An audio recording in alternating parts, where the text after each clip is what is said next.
While inspecting an abandoned workshop on the outskirts, I saw a rough thug harassing a woman and 3 children repairing shoes beneath a bridge. I froze when I realized she was my daughter, the one who had cut me off for years. My blood boiled as I stepped forward to intervene, but a hand gripped my shoulder tightly and whispered, "Stay calm. Don't make things worse." I stopped watching the scene unfold in silence. Thank you so much for joining Dad's Revenge Stories. Having you here means the world to me. Where are you tuning in from today? Let me know your city or country in the comments. Please note this story contains fictional creative details designed for educational entertainment. Any likeness to actual people or places is accidental, but the core life lesson is very valuable. The last train of the afternoon screamed across the iron bridge above us, and I felt the sound in my back teeth. Samuel grabbed my arm and pulled me sideways away from the open yard into the shadow beneath the bridge's concrete support. The wind off Lake Michigan had been cutting through my coat since noon, and under the bridge it was no better, just louder, the steel overhead groaning under the weight of the freight cars rolling north. "Give it a second," Samuel said, raising his voice over the noise. "Train'll pass." I nodded and pressed my back against the concrete. That was when I smelled it. Leather. Hide glue. The faint petroleum bite of sole-edge dressing. I knew that smell. 41 years in the shipyard, working alongside men who wore heavy work boots every single day, boots that needed regular maintenance to survive the docks. I knew exactly what that combination meant.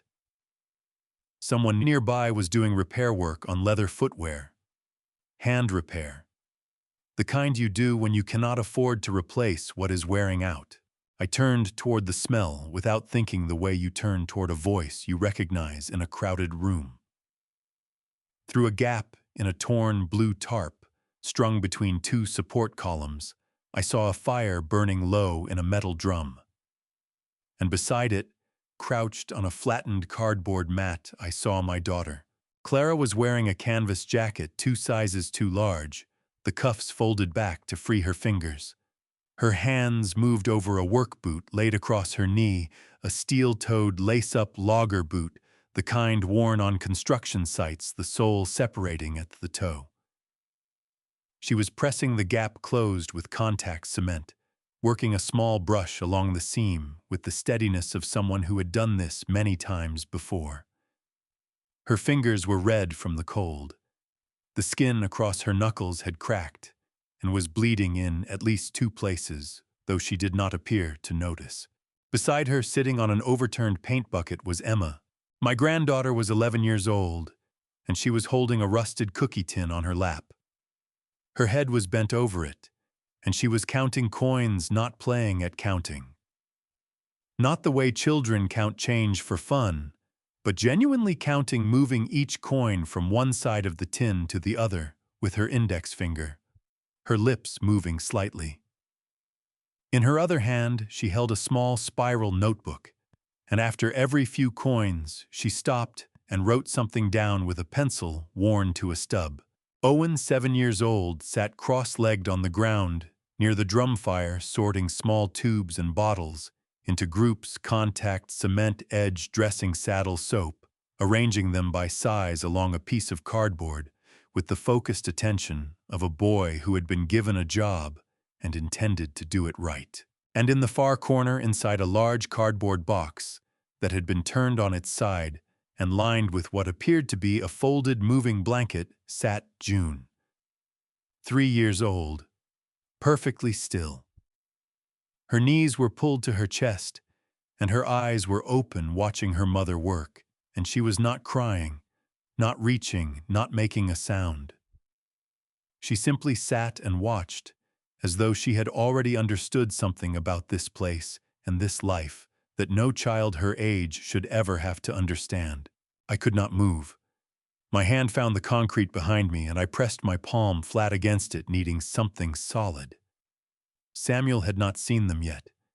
He was still watching the bridge above, waiting for the train to finish passing. I gripped his sleeve and he turned and I pointed through the gap in the tarp without speaking, because I had no voice left. He looked. His jaw tightened. He put his hand on my arm. Then the man appeared. He came from the direction of the railroad access road, walking with the particular deliberate slowness of someone who wants to be noticed. He was heavy-set, wearing a dark jacket, and he moved directly toward Clara without any hesitation, the way men move when they believe they have authority over a space and everyone in it. I learned later his name was Hector Briggs. In that moment, I only knew what I could see. He stopped in front of Clara, said something I could not hear over the fading train.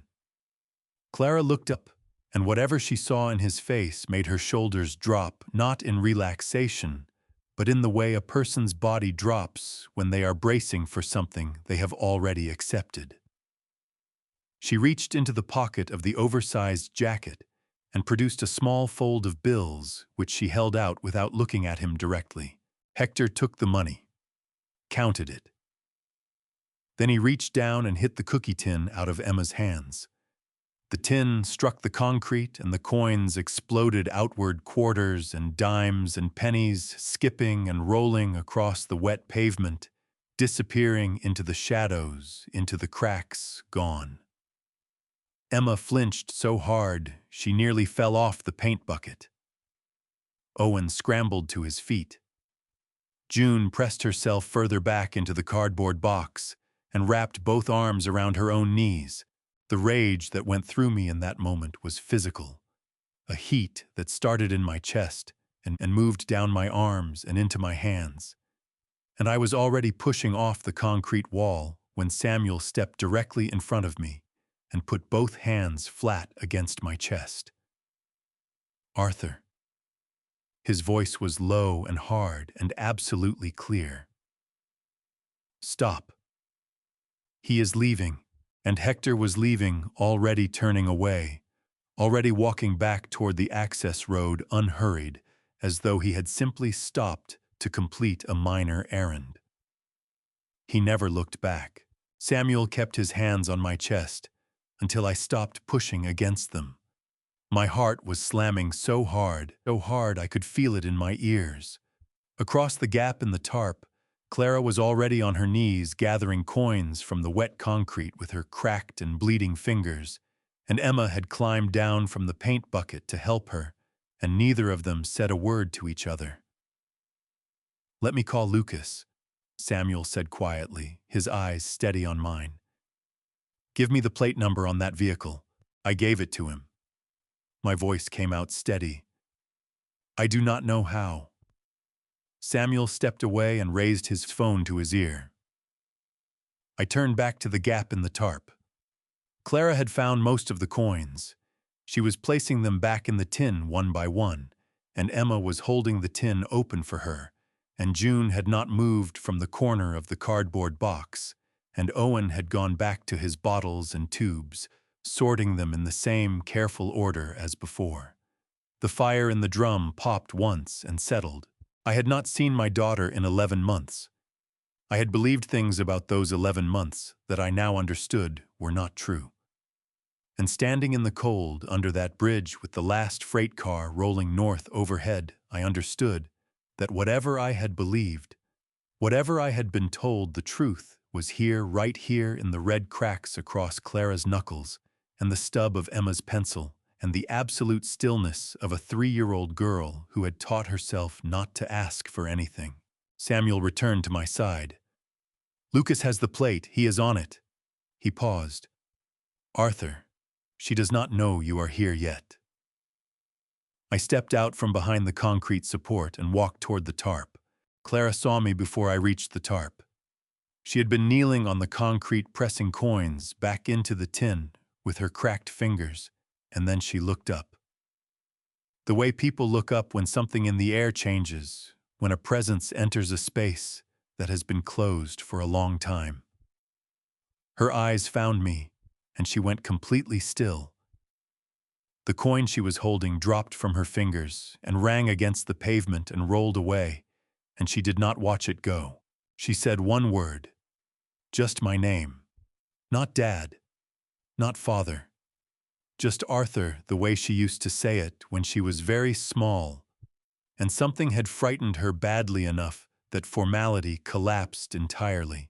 I crossed the remaining distance in 4 steps and went down on one knee on the wet concrete beside her and put my arms around her, and she broke. Not slowly all at once, the way a load-bearing beam gives when the weight finally exceeds what it was built to hold.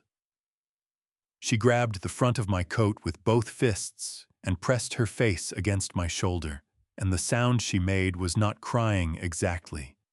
It was something older than crying, something that had been stored in her chest for 11 months waiting for a door to open. I held her as tight as I could without hurting her. She was thinner than I had ever felt her. Under the oversized canvas jacket, her shoulder blades were sharp as a bird's wings. Emma stood 2 feet away with the tin box pressed against her stomach, watching us with large, careful eyes. She was not crying. She was assessing the way children assess when they have been responsible for too many things for too long and have learned that emotions are a resource to be managed rather than expressed. She looked at me the way an accountant looks at a new set of books, measuring, deciding whether to trust the numbers. I reached out my free arm toward her. Something in her face shifted, the accountant disappeared, and the 11-year-old came forward, and she stepped into my side, and I held her against my ribs and felt her shoulders begin to shake. Owen had not moved from his position beside the bottles and tubes. He was standing very straight, both arms at his sides, watching me with his father's eyes, watchful, contained a 7-year-old boy holding himself together through sheer determination. When I looked at him directly, his chin trembled once. Just once. Then he crossed the space between us in 3 running steps and drove his head into my chest, hard enough that I rocked backward on my knee. I held all 3 of them.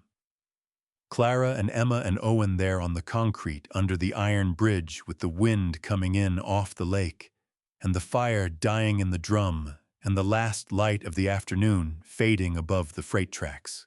Samuel stood at the edge of the tarp, with his hands in his coat pockets and his eyes on the access road, giving us what privacy the space allowed. June had not moved. She was still in the cardboard box, still sitting with her knees to her chest, still watching. I gently separated myself from Clara and crossed to the box and crouched down so my face was level with hers. She had Clara's eyes, dark brown, very direct. She studied my face with the complete unself-conscious attention of a 3-year-old who has not yet learned to pretend she is not looking. I said, "Hi there, Junebug." She stared at me for a long moment. Then she reached up with both hands and grabbed my face, grabbed it, the way toddlers grab things with absolute ownership, and pressed her small forehead against mine. She still did not make a sound, but she held on. Samuel drove us to the apartment he had prepared on the north side, a 2-bedroom rental he had arranged that morning, with a colleague's help, stocked with groceries, the heat already running. The moment we walked in, the warmth hit all of us at once. Clara stopped in the doorway and breathed it in like she had forgotten that rooms could feel this way. I watched Samuel move quietly through the kitchen, heating soup on the stove, cutting bread, filling glasses with water and milk. He did not make a production of it. He just did it the way men of a certain age and character do necessary things without announcement, without credit. Emma ate with the careful precision of someone rationing small bites, deliberate pacing her eyes moving between her plate and the pot on the stove, calculating. Owen ate steadily and thoroughly, both elbows on the table, focused entirely on the bowl in front of him. June sat in Clara's lap and ate what Clara fed her, and somewhere between the first and second spoonful, her eyes closed, and her body went soft, and she fell asleep against her mother's chest, with soup still on her chin. Clara looked down at her youngest child sleeping against her, and her face did something I had no word for. It was not relief, and it was not grief, and it was not joy. It was all three at once compressed into an expression that I knew I would carry with me for the rest of my life. Samuel set a cup of coffee in front of me and took a chair at the far end of the table, giving Clara space without leaving the room. I reached across and put my hand over Clara's hand, her right hand the one with the worst cracking across the knuckles, the skin split open in 3 places from cold and work and too many hours handling chemicals without gloves. She looked up at me. Her eyes were raw and swollen, but they were clear. She was present. She was here. "Dad," she said, and then stopped herself. Took a breath. "I need you to listen to me before you do anything." Her voice dropped. "You cannot call the police. You cannot go to Lillian, please. You do not understand what she will do if she finds out we talked." I looked at my daughter's face. I looked at the cracked skin across her knuckles.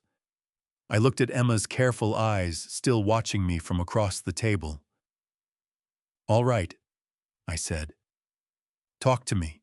The apartment was quiet, in the way that only happens after children fall asleep, a specific silence that has weight and texture, different from ordinary quiet.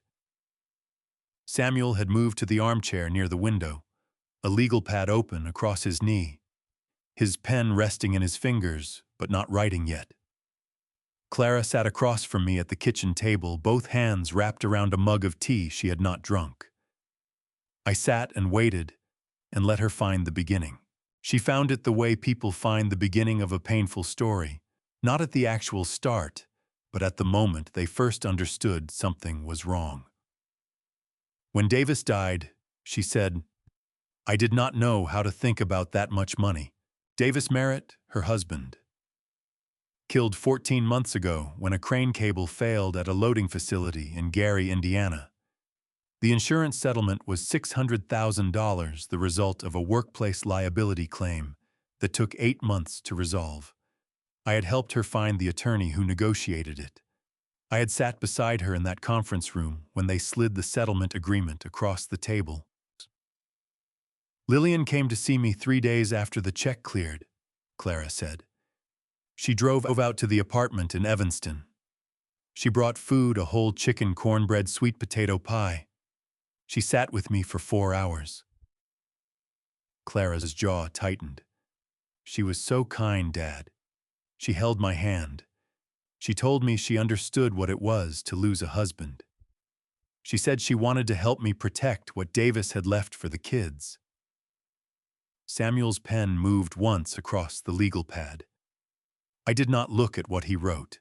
"She told me Brandon had been managing a private investment fund for 2 years. Clara continued.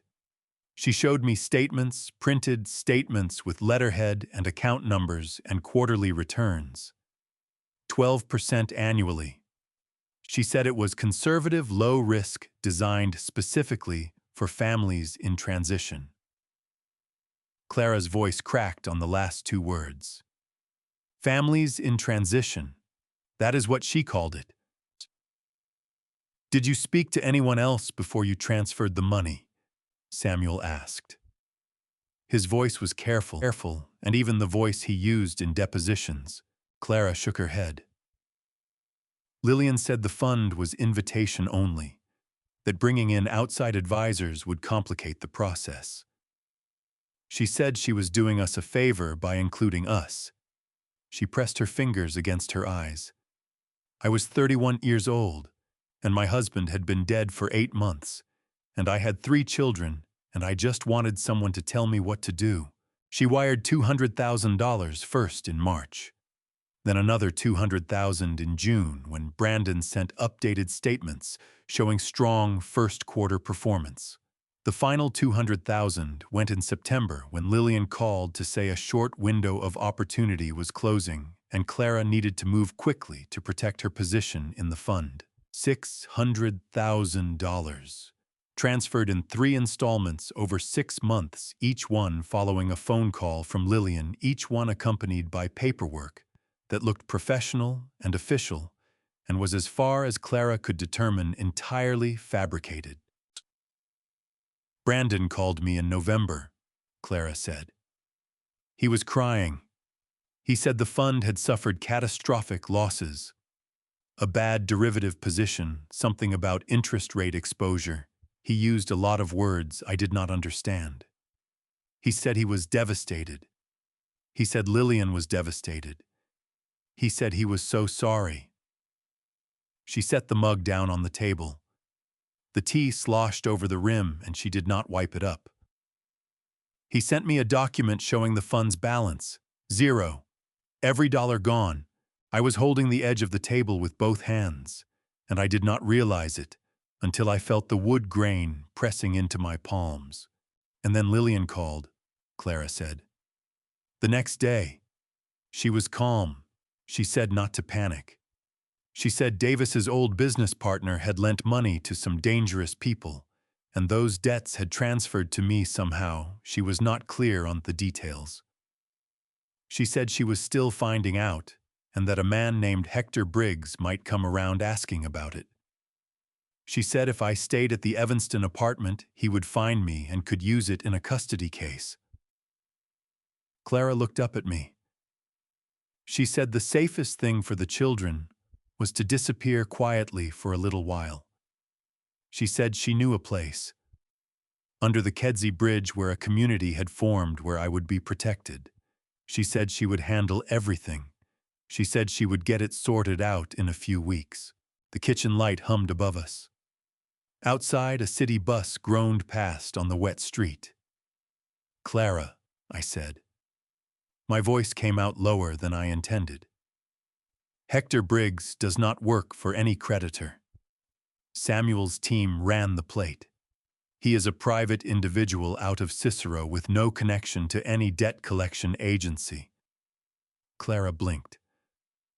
What? The debt from Davis's supposed gambling, Samuel said, his pen still. We will need to examine the documentation Lillian provided. But I want you to understand something clearly, and I need you to hear it. He leaned forward slightly. Lillian did not send you under that bridge to protect you.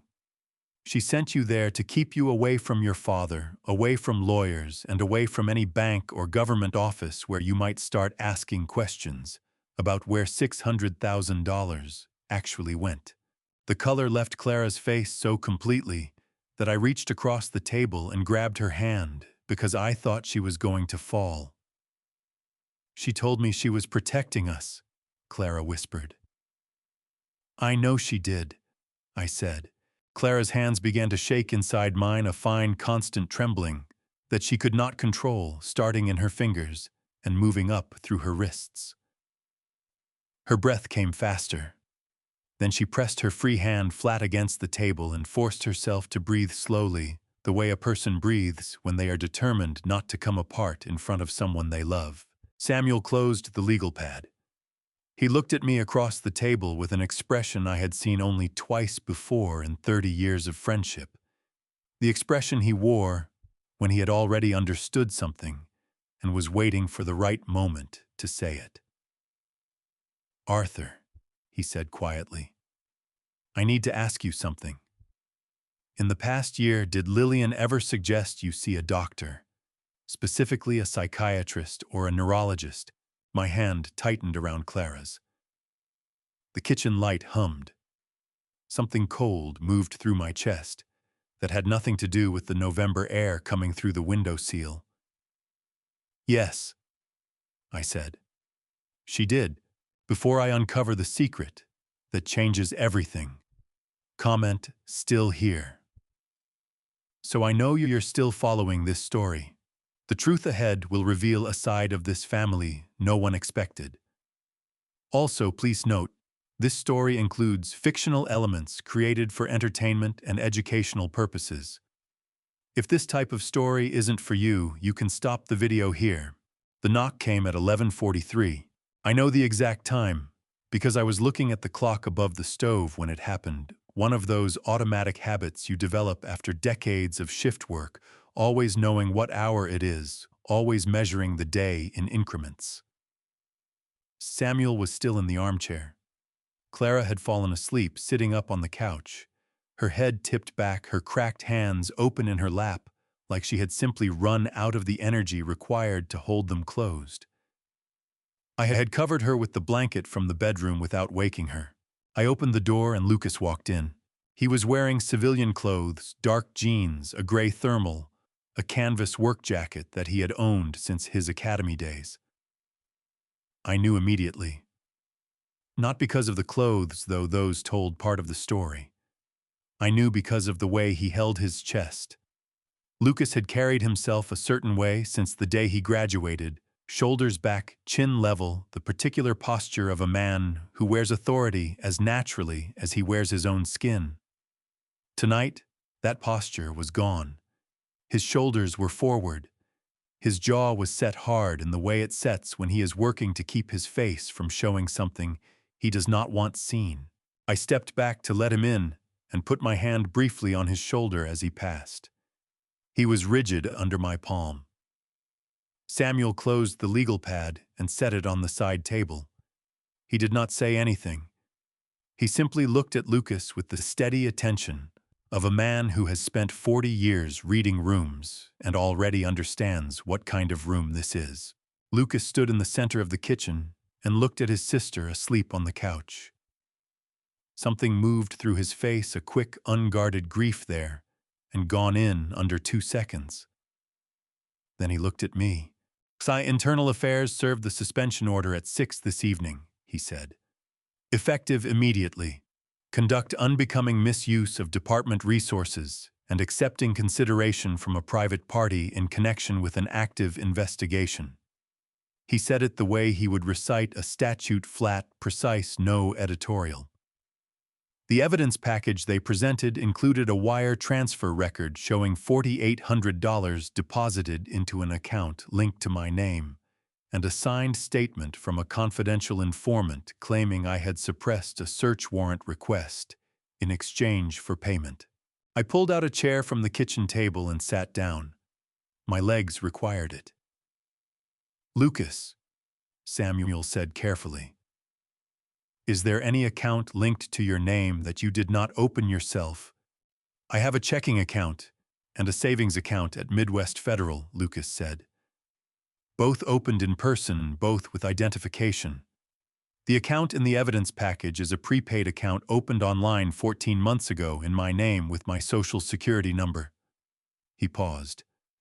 I have never seen it before in my life. Samuel picked up his pen. Identity-based account fraud. Someone used your personal information to open a financial instrument, and then used that instrument to simulate a payment trail. He wrote something. That is not difficult to establish if we can get the original account application records. The IP address of the device used to open the account, the timestamp, the browser data, all of that is recoverable with the right legal request. Davis had been like that. I thought suddenly methodical, patient, the kind of man who read the fine print, because he believed the fine print mattered. I had respected him enormously.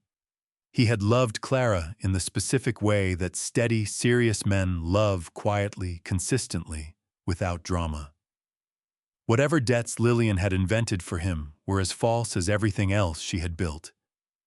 I pushed the thought away and focused on my son standing in the middle of the kitchen. Tell me about Hector Briggs, I said. You were following him when the suspension order came through. Lucas sat down across from me. He pressed both hands flat on the table, a physical effort to keep them still. I tracked the vehicle to a garage in Berwyn. Private bay, no business signage. Briggs went inside and stayed 40 minutes. When he came out, he was carrying a paper bag, and he drove directly home to an address in Cicero. Lucas's jaw worked. Before the suspension order hit my phone, I ran the garage address. It is registered to a shell entity, Keystone Property Holdings. I did not have time to go further before they pulled my access. Samuel underlined something twice. Keystone Property Holdings. I will have that traced by morning. The three of us sat with that for a moment. The refrigerator hummed. Outside, the wind had picked up and was pushing against the window glass in long, low pulses. Then I laid it out. All of it in order. Clara's $600,000 going to Brandon's fund. Lillian steering Clara under the bridge. Hector Briggs appearing to threaten and intimidate. And now Lucas, his badge gone, his access revoked, his ability to run any official investigation legally eliminated. She did not do these things in sequence, Samuel said when I finished. Clara first, then Lucas. She removed the money, and then she removed the one person in this family with the institutional authority to investigate where the money went. He set his pen down. This was coordinated. The timing is not coincidental. Lucas stared at the table. A muscle in his temple pulled tight and released, pulled tight and released. She planned this before Davis died, he said. It was not a question. Almost certainly before, Samuel said.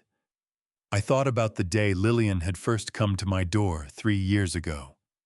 A church social, a mutual acquaintance. A woman who laughed easily and listened well and seemed to understand without being told exactly what a widower needed to hear. I had believed I was lucky. I had believed I had been given a second chance at something good. I had been selected. Arthur, Samuel said. He was looking at me with that careful expression again. We were discussing the doctor before Lucas arrived. I need to come back to that. He paused. Lillian suggested you see a psychiatrist. When exactly did she raise it? And what did she say? The cold thing moved through my chest again, the same cold I had felt an hour ago when Samuel first raised the question, but sharper now that I understood the shape of what surrounded it. 8 months ago, I said. She said she was worried about me. She said I had been forgetting things. She made the appointment herself and drove me there. Samuel and Lucas exchanged a look across the table that lasted exactly 1 second. 1 second was enough. She was building a record, Lucas said. She was building a record.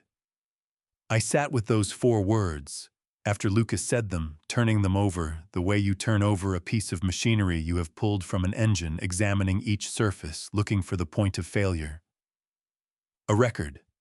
Not a concern, not a worry, a record.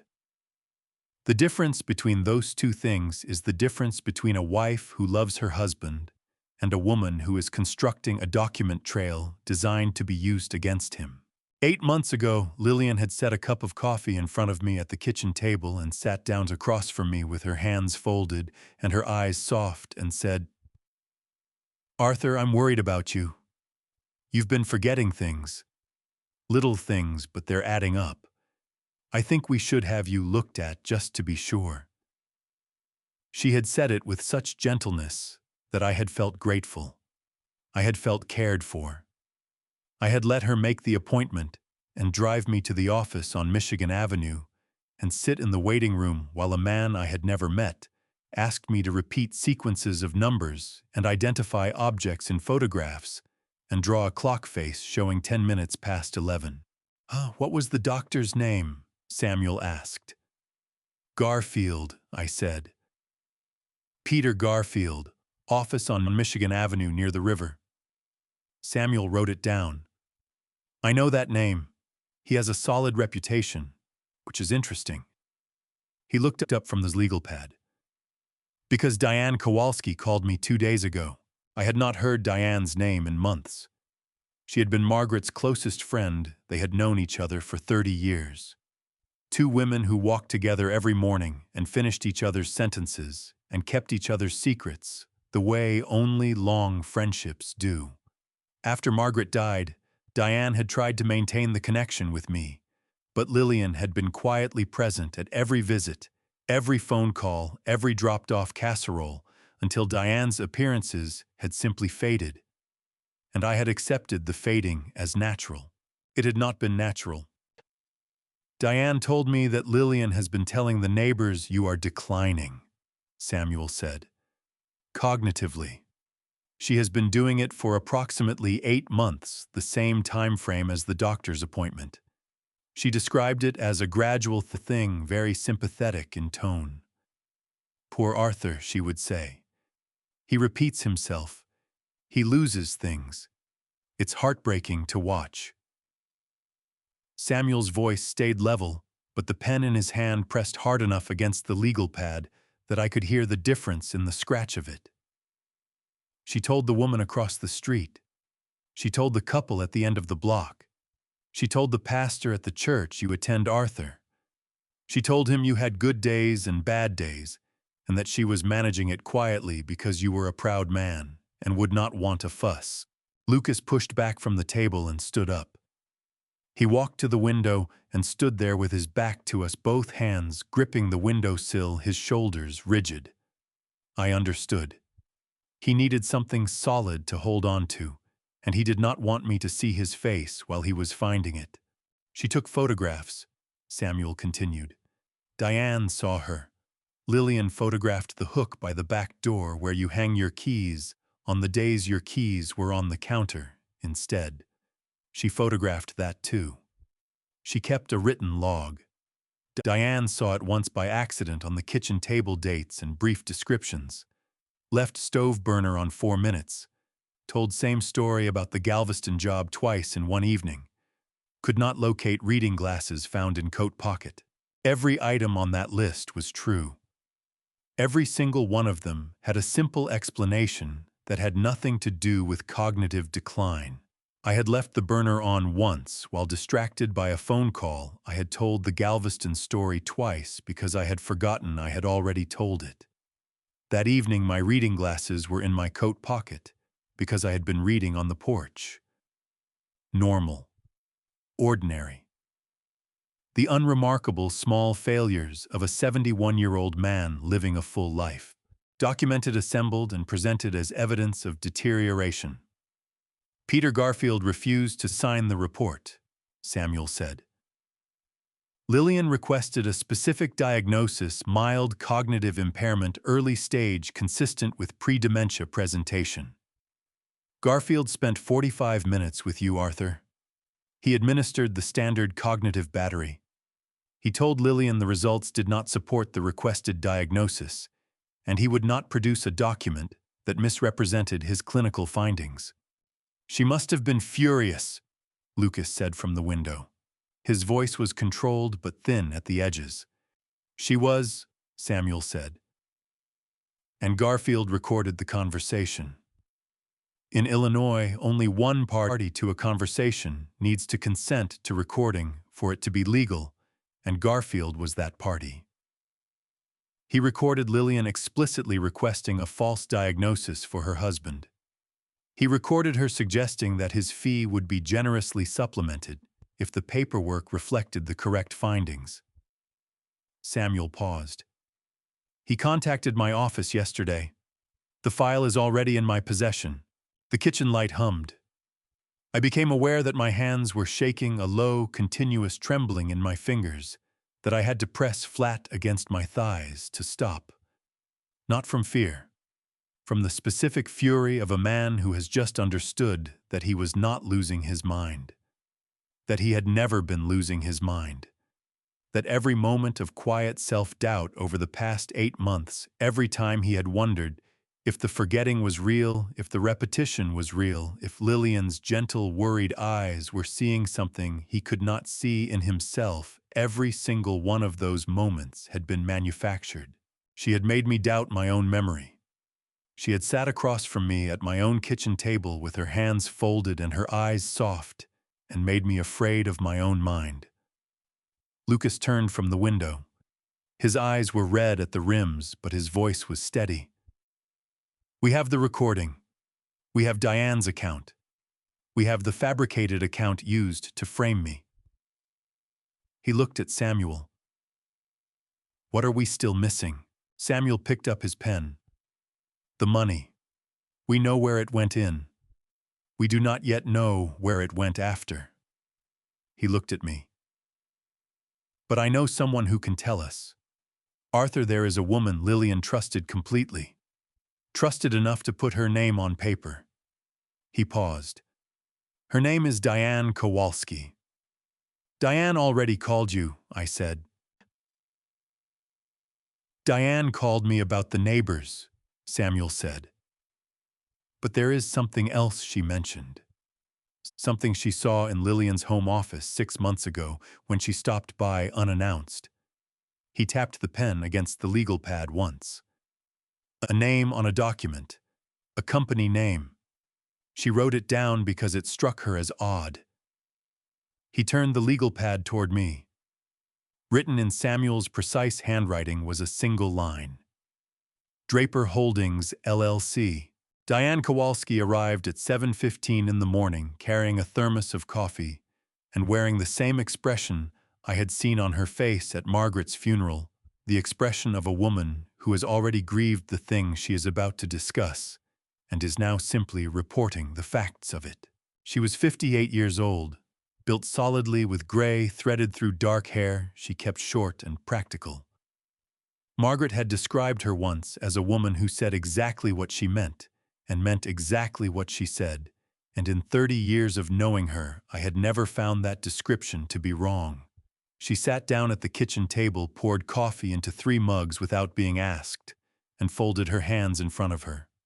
I should have pushed harder, she said. 2 years ago when I came to your door, I should have pushed harder. You came, I said. I did not listen. Lillian was standing right behind you, Diane said. She had her hand on your arm. She was smiling at me the whole time I was talking, and I could see you looking at her face while I spoke instead of listening to my words. She wrapped both hands around the mug. I knew then that I had already lost that particular conversation. But I should have found another way. She had known Lillian before I had. That was the part I had not known, the part that changed the shape of everything when she told me. They had met at a church fundraiser 4 years ago, 18 months before Lillian and I were introduced at that same church by a mutual acquaintance named Carol Hennessy. Diane had spoken with Lillian twice at that fundraiser and come away with a feeling she described carefully, precisely in the way she described everything. She asked questions that sounded like interest, but felt like inventory. Diane said, "How long have you lived in the neighborhood? What does your husband do? Who are the older residents, the ones who have been here the longest?" I answered, because I am a friendly person, and the questions seemed friendly. She paused.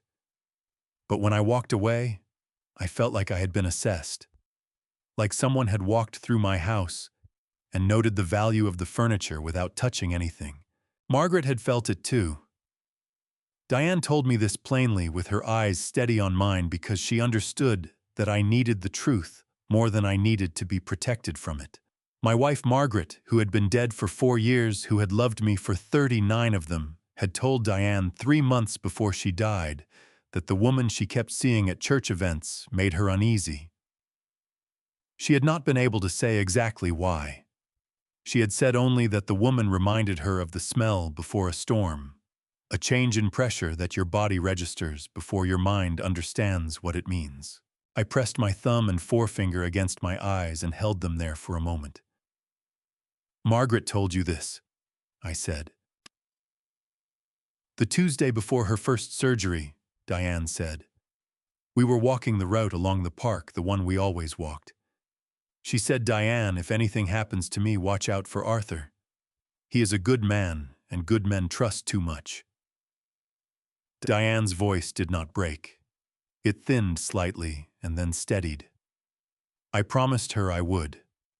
I did not do a good enough job of keeping that promise. Samuel had been writing steadily throughout, but at this he set the pen down.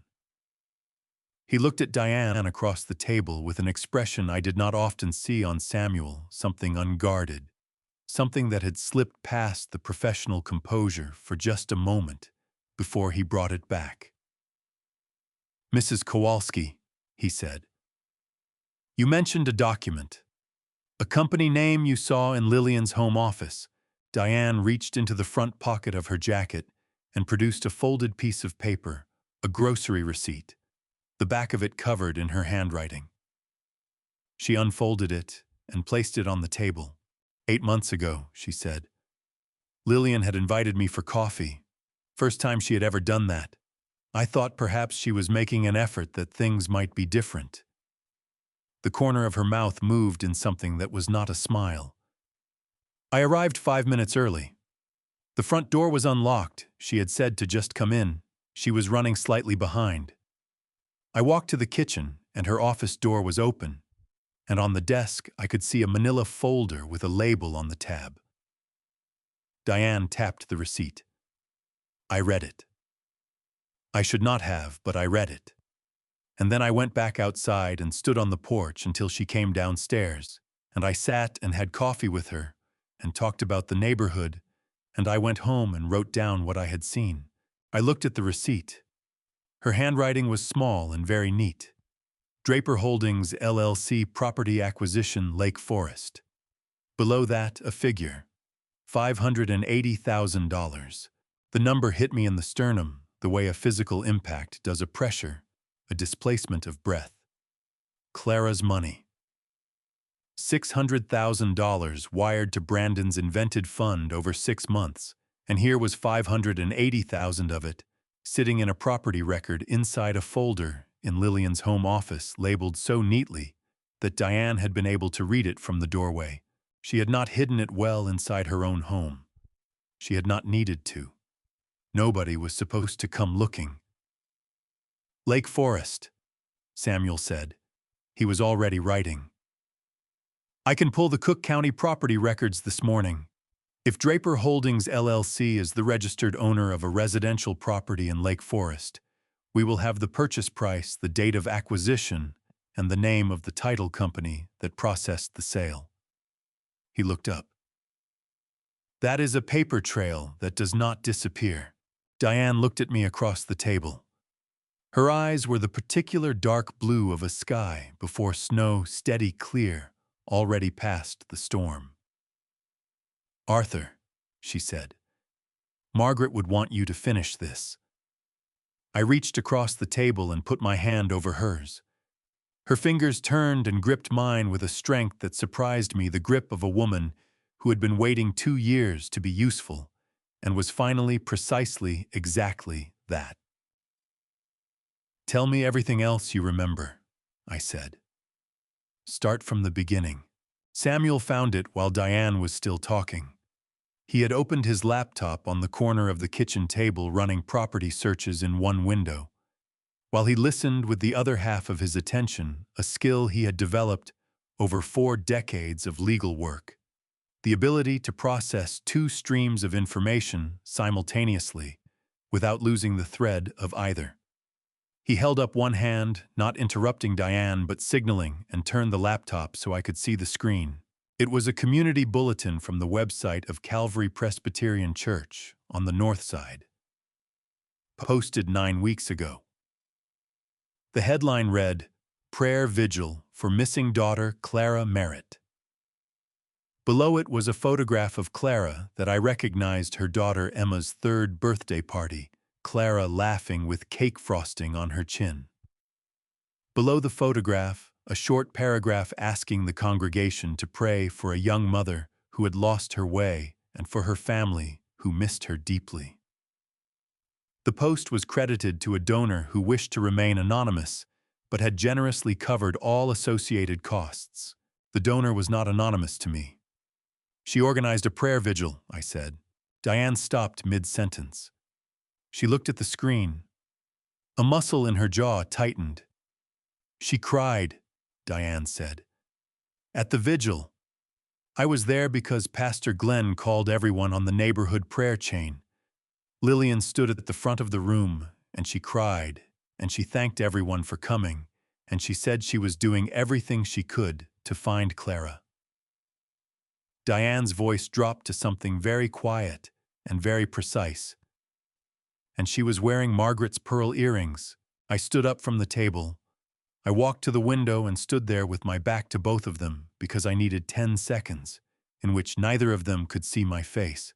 Outside, the street was wet from overnight rain, the gutters running. A delivery truck double-parked in front of the building across the way. I breathed. I counted the seconds.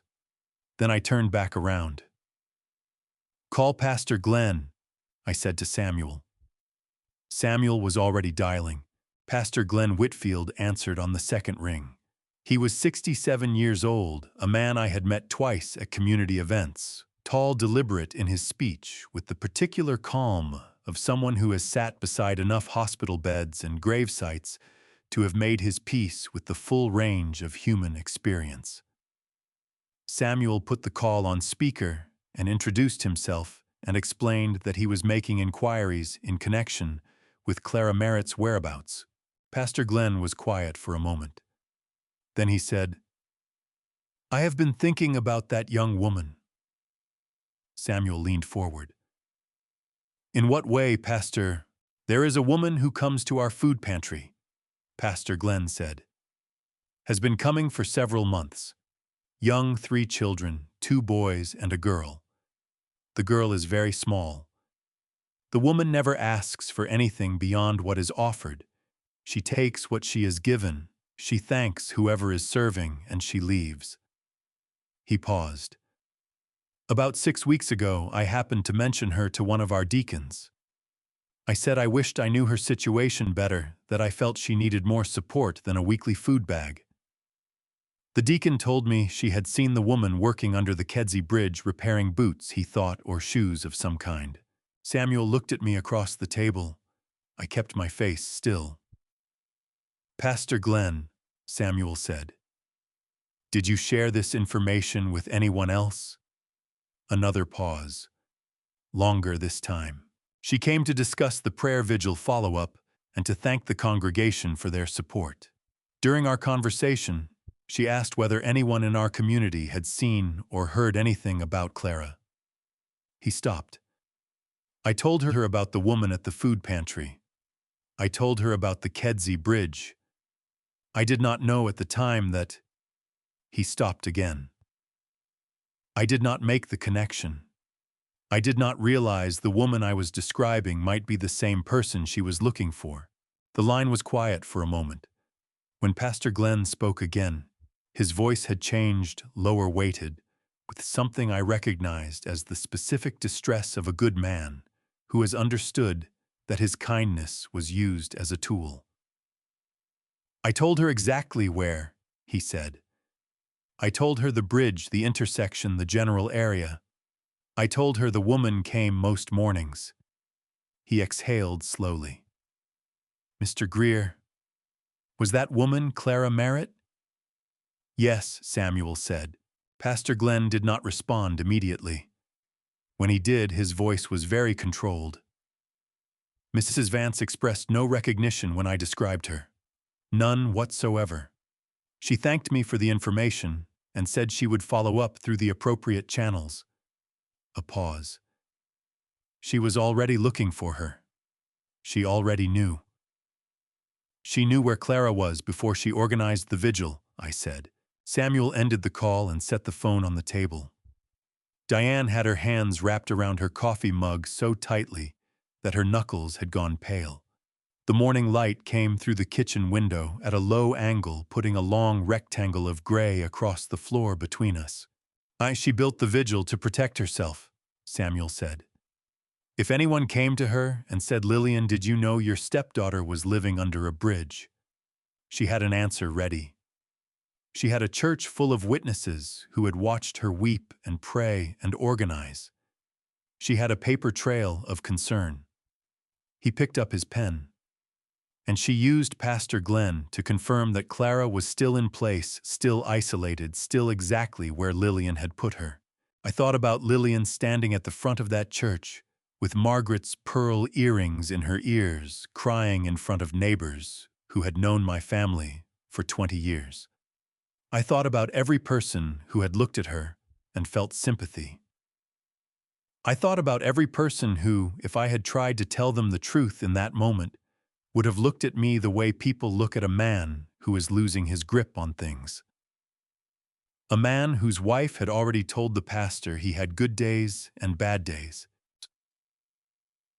She covered every angle, Lucas said from the doorway. He had come out of the bedroom without either of us hearing him. His face was composed, but his eyes were sharp and fully awake. She is thorough. I will give her that. So are we, I said. Diane left at 9:30. Lucas had gone to make calls from the bedroom. Ray Foley, his contact at the department, the one person inside the building he still trusted. Samuel drove to his office to pull the Cook County property records in person. The apartment settled into a quiet that was different from the quiet of the previous night. Less fraught, more exhausted, the quiet of people who have been running hard and have reached a temporary flat stretch of ground. Clara was asleep again on the couch. She had fallen back under within minutes of Diane leaving her body, making decisions her mind no longer had the energy to override. Owen and June were asleep in the bedroom, tangled together on the far side of the bed, the way young children sleep completely without reservation, as though sleep were a place they had been trying to get back to for a long time. Emma was awake. I found her sitting on the edge of the bed, on the near side, away from her siblings, with the spiral notebook open across her knees. She was not writing. She was reading back through what she had already written, her finger moving slowly down the columns of figures, her lips pressed together in the focused expression of a child doing serious work. She did not hear me in the doorway. I stood there for a moment and watched her and felt something move through my chest, that I did not have a clean word for something that was grief and fury and a love so large it had no comfortable place to sit. I knocked softly on the doorframe. She looked up. "Can I sit with you?" I asked. She nodded and moved the notebook to her lap to make room beside her on the bed. I sat down. The mattress was thin and the frame creaked under my weight. Through the wall, I could hear Clara's slow breathing from the other room. Emma held the notebook, the way a person holds something they are not certain they want to share, but have decided to share anyway, tight with both hands, but offered in my direction. I took it carefully. The entries began in June. Date on the left side, a dollar figure on the right, written in the small, precise handwriting of a girl who had taught herself to make her letters as small as possible, to fit more information on each page. 4 months of daily entries. I turned the pages, slowly reading each one. The numbers told a story that Emma had been carrying alone inside a spiral notebook, adding to it every evening while her mother showered, because she had understood instinctively that some information once shared cannot be unshared, and she had not wanted to add its weight to her mother's. Average daily income $47.30. Best day $82, a Saturday in August, when Clara had taken 4 clients. Worst day $12, a Wednesday, when rain had kept everyone away. Weekly expenses itemized on a separate page in the back: rent $285, food approximately $140, bus fare 14, supplies 19. Total outgoing $458 per week. Total incoming $331 per week. The deficit was $127 every single week. Emma had written it at the bottom of the expense page, underlined twice with a small question mark beside it. Not the question mark of someone who does not understand the number, but the question mark of someone who understands it perfectly and is asking a question the number itself cannot answer. I turned to the last page. The final entry was not a number. The handwriting was slightly larger than the rest, as though Emma had written it quickly, without the usual care she applied to every other line. It read, "I sent the letter to Grandpa Arthur 2 months ago. I hope he got it. I hope he is not too sick to read it. I hope he is not too sick to come." I closed the notebook. My hands were shaking. Not the fine trembling of the previous night, but something deeper and slower, a shaking that started somewhere below my ribs and moved outward through my arms and into my fingers and would not stop no matter how hard I pressed my palms together. She had written a letter. My 11-year-old granddaughter, sitting in a space under a highway bridge with a stub of pencil, had written a letter to me and put it in an envelope and put a stamp on it and walked to a public mailbox and dropped it in. She had done the one thing available to her. She had reached for me across everything that stood between us in the only way she could reach. I had never received it. Lillian checked the mail every morning. She had offered to take over that small domestic task 18 months ago. She was up earlier than me anyway. She said it was no trouble. I had been grateful for the consideration. Emma was watching my face with the careful attention she applied to everything. She had her mother's eyes, dark, direct, but she watched the way her father had watched with a patience that waited for the complete picture before drawing any conclusions. "Grandpa Arthur," she said quietly, "did you get my letter?" I opened my mouth and found that I had no words immediately available. I pressed my lips together and breathed through my nose and looked at this child, this 11-year-old, who had counted every dollar for 4 months and written a letter and hoped and waited and kept hoping, and I shook my head slowly. Emma absorbed this. She did not cry. She looked down at the notebook in my hands, then back up at me. Then she reached into the back cover of the notebook and produced a folded piece of paper worn at the creases, slightly smudged the handwriting on it, the same careful small script as the financial entries. She held it out to me. "I kept the draft," she said. In case you needed to know what it said, the draft was written on the back of a food pantry receipt. Emma's handwriting was smaller than usual, compressed the way handwriting gets when the writer is working with limited paper and understands that every inch of space has to carry weight. I read it there on the edge of the bed, with Emma sitting beside me, her hands folded in her lap, watching the window instead of my face, giving me privacy in the only way available to her in a room this small. "Dear Grandpa Arthur," the letter began. "My name is Emma. I am 11 years old and I live with my mom and Owen and June. I know you know who I am. I am writing because Mom needs help and I do not know who else to ask. Mom says you are sick and do not want visitors, but I think maybe that is not exactly true, because you always told me at Christmas that your door was always open. We are staying under the Kedzie Bridge near the railroad. Mom fixes boots to make money. Owen and I help. June is very good. Please come if you can. Please do not tell anyone I wrote this. Love, Emma." I folded the paper along its original creases and held it in both hands for a moment.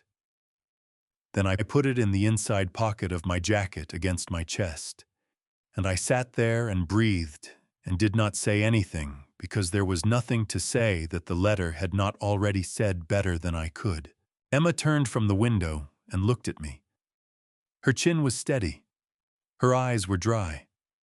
She had the particular composure of a child who has used up most of her available grief on the long months of waiting and has arrived finally at a place beyond it. "She told Mom you were too sick to visit," Emma said. "Lillian, she told Mom that you had asked not to have contact with the family for a while, that you needed rest." She paused. I did not believe her. "You were right not to," I said. She nodded once with the gravity of someone filing a piece of information in the correct drawer. Then my phone rang. "Lucas." I answered on the second ring. "Dad," he said. His voice was different from usual, quieter with something underneath it that he did not often let through. "I found Hector Briggs." I stood up from the bed and walked to the hallway. "Talk to me." His full name is Hector James Briggs, 34 years old, address in Cicero, Illinois. He has a business registration for a mobile auto repair service, Briggs Mobile Mechanics, currently inactive. Ray ran him through the system this morning. No criminal record. One dismissed misdemeanor from 8 years ago, trespassing, no conviction. Lucas paused. I went to see him in person this afternoon. Ray came with me as the official presence. I provided the address and the context. Ray conducted the interview. How did Briggs respond? He fell apart, Lucas said. Not in the way guilty people fall apart, in the way people fall apart when they suddenly understand that something they did has had consequences they never anticipated. I could hear Lucas moving, pacing the familiar sound of his boots on a hard floor when he was working through something. Brandon Draper contacted him 4 months ago through an online job board, offered him $800 cash to play the role of a debt collection agent in what Brandon described as a documentary film project about predatory lending. Briggs was told to visit a specific location, speak to a specific woman, convey that she owed money, and leave. No physical contact, no written materials, no follow-up. He thought it was a film, I said. He has a cousin who does corporate video work, Lucas said. Brandon used that language deliberately. Briggs asked if he would be on camera. Brandon said the footage would be used for training purposes and his face would be obscured. A pause. He did the job. He went to the bridge. He did what he was told. He had no idea that the woman he was intimidating was a real person in a genuinely desperate situation, or that the debt he was referencing did not exist. I leaned against the hallway wall and pressed the back of my head against the plaster and looked at the ceiling. A man in Cicero with an inactive auto repair business had needed $800 badly enough to walk under a bridge and frighten a woman with 3 children, believing he was doing something minor for a film project. Brandon had selected him precisely because he was the kind of person who needed $800 badly enough not to ask too many questions. Brandon still owes him $1,200, Lucas said. Second installment, never paid. Briggs will cooperate, I said. It was not a question. "To completely and immediately," Lucas said. Ray has his signed statement. Briggs also provided the phone number Brandon used to contact him, threw out a number. Ray is now in the process of obtaining a legal intercept authorization for through the state's attorney's office. Another pause. There is something else. When Briggs described his meetings with Brandon, he mentioned that the last time they met in person, Brandon was not alone. There was a second man. Briggs described him as mid-40s, heavy-set, wearing a lanyard with an identification badge. I pushed off from the wall. What kind of badge? Briggs did not get a close look, but he said the badge had a blue stripe across the top and a city seal. Lucas's voice was very careful now, the way it gets when he is handling something that could break if held wrong. Dad, that description matches the standard identification format for Chicago City employees, including employees of the Department of Administrative Hearings, a beat, which is the office that processes internal conduct complaints against police officers. The hallway felt smaller than it had 30 seconds ago. I walked back to the kitchen and stood at the table and looked at the legal pad Samuel had left behind. Pages of notes in his angular handwriting, evidence accumulating line by line. Someone inside the system had helped Lillian build the case against Lucas. Someone with a badge and a city seal had stood in a garage in Berwyn with Brandon Draper and participated in constructing the evidence that had taken my son's career from him. I said. Does Ray know? Ray is the one who made the connection, Lucas said. He is being very careful about how he moves. He does not want to tip anyone off before we have something solid enough to act on. His voice dropped slightly. He also said to tell you he has the original file, the one from before the evidence was altered. He has had it since the day the suspension order came through. Something released in my chest, a pressure I had not fully registered, until it began to ease. "Tell Ray," I said, "that I am grateful." The diner on Milwaukee Avenue was the kind of place that had been there long enough to stop trying to be anything other than what it was. Vinyl booths patched with electrical tape coffee in ceramic mugs that had been washed 10,000 times, a counter with 8 stools and a pie case with 3 kinds of pie, and a handwritten sign that said the coconut cream was sold out and had apparently been sold out for some time. Ray Foley was already in the back booth when Samuel and I arrived. He had a mug of coffee in front of him and a manila envelope on the table beside it, and he was watching the door with the particular alertness of a man who has spent 23 years as a police officer and cannot fully turn that part of himself off, even when he is sitting in a diner on his day off. He was 52 years old, broad across the shoulders, with close-cropped gray hair and the kind of face that had been weathered into something reliable, not handsome exactly, but solid, the face of a man you would trust to tell you the truth, even when the truth was inconvenient. He stood when we approached. He shook my hand with both of his, which I had not expected, and the firmness of it told me things about his feelings regarding Lucas that he would not have said out loud in a public place. We sat. Samuel ordered coffee. I ordered nothing. "I want you to know something before we start," Ray said. He was looking at me directly, the way men of his profession look at people when they want to make sure the words land. "Lucas is the best officer I have worked with in 23 years. Not the flashiest. Not the most decorated. The best. The kind of officer who does the job correctly when nobody is watching, which is the only kind of correct that matters." He wrapped both hands around his mug. "When the suspension order came through, I had 40 minutes before they locked his access. I used 38 of those minutes making copies." He slid the manila envelope across the table to Samuel. Samuel opened it with the careful efficiency of a man who has handled a great many documents over a great many years and knows that the way you handle paper matters. He removed the contents and laid them in a sequence on the table between us, not spreading them wide, keeping them close, readable but not exposed to the room. The top document was a copy of the original internal affairs complaint, filed 11 weeks ago, 4 pages, single-spaced. Ray walked us through it in a low, even voice, pointing to specific paragraphs with one finger without touching the paper itself. The complaint alleged that Lucas had accepted $4,800 in exchange for suppressing a search warrant application related to a narcotics investigation. The alleged payment had been made via wire transfer to a prepaid account registered in Lucas's name. The alleged suppression had occurred on a specific date in September, relating to a specific case number.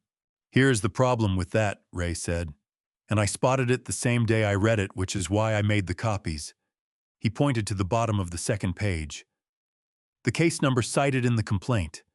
That case was transferred out to Lucas's unit 6 weeks before the alleged suppression occurred. Lucas had no involvement with that case at the time of the alleged incident. He could not have suppressed a warrant for a case he was not assigned to." Samuel looked up from the document. "That discrepancy would be immediately apparent to any competent internal affairs investigator." "Yes," Ray said. "It would." The three of us sat with that for a moment. The diner around us continued its ordinary business. A waitress refilling mugs at the counter. 2 men in work clothes eating breakfast at a booth near the window. The cook's radio playing something country and indistinct from the kitchen. "Someone filed a complaint with an internal error significant enough to invalidate the core allegation," Samuel said carefully. "And Internal Affairs processed it anyway. Processed it and acted on it within 72 hours, Ray said. Standard processing time for a complaint of this nature is 4 to 6 weeks. They suspended Lucas in 3 days. He picked up his mug. I submitted an inquiry through the department's internal review channel, asking about the accelerated timeline. I have not received a response. I do not expect to receive one. Samuel began writing on his legal pad, his handwriting moving quickly and precisely across the page. I watched him write and thought about the man with the lanyard at the garage in Berwyn, the blue stripe, the city seal, and about the particular kind of corruption that wears an official badge and uses institutional speed as a weapon, processing paperwork faster than anyone can object. The prepaid account, I said. The one in Lucas's name. Pennies online 14 months ago, Ray said. I pulled what public information was available before my access was cut. The account was opened using Lucas's name, his social security number, and an email address that does not match any account Lucas has ever registered. He set his mug down. The email domain is a free provider. The account was created the same week Davis Merritt's insurance settlement was finalized, the same week. The settlement that produced the $600,000 that had gone to Brandon's fund, and from there to a property in Lake Forest. And in that same week, someone had begun constructing the infrastructure needed to remove Lucas from the equation, not knowing precisely when it would be needed, but building it, storing it, keeping it ready for the moment the rest of the plan required it. Samuel looked up from the legal pad. Arthur, we have the complaint discrepancy. We have the accelerated timeline. We have the fraudulent account origin date. We have Hector Briggs's signed statement and Brandon's phone number. He aligned the documents into a neat stack and returned them to the envelope. What we still need is the complete financial trail. The money that left Clara's account must be traceable through Draper Holdings to a final destination. He looked at Ray. Can you get us into the Cook County property records this morning? Ray reached into the breast pocket of his jacket and produced a folded piece of paper. He placed it on the table. Already pulled them, he said. Draper Holdings LLC purchased a residential property in Lake Forest 11 months ago for $580,000. He tapped the paper. The property is currently listed in Lillian Vance's name as sole beneficiary of the LLC. The title company that processed the sale is on the second page. He paused. And the attorney who represented Draper Holdings at closing his name is going to interest you considerably. Samuel unfolded the paper. His pen stopped moving. He read the name and then looked at me across the table with an expression I could not fully read. We need to make one more call, he said. The attorney's name was Gerald Whitmore. Samuel said it in the car on the way back from the diner once we were moving, and the windows were up, and there was no one nearby to hear it. He said it the way you say the name of something you recognize from a context where it should not appear, carefully, with the specific caution of a man deciding in real time how much weight to assign to a coincidence before it stops being a coincidence. Gerald Whitmore was a real estate and estate planning attorney with an office in the Loop.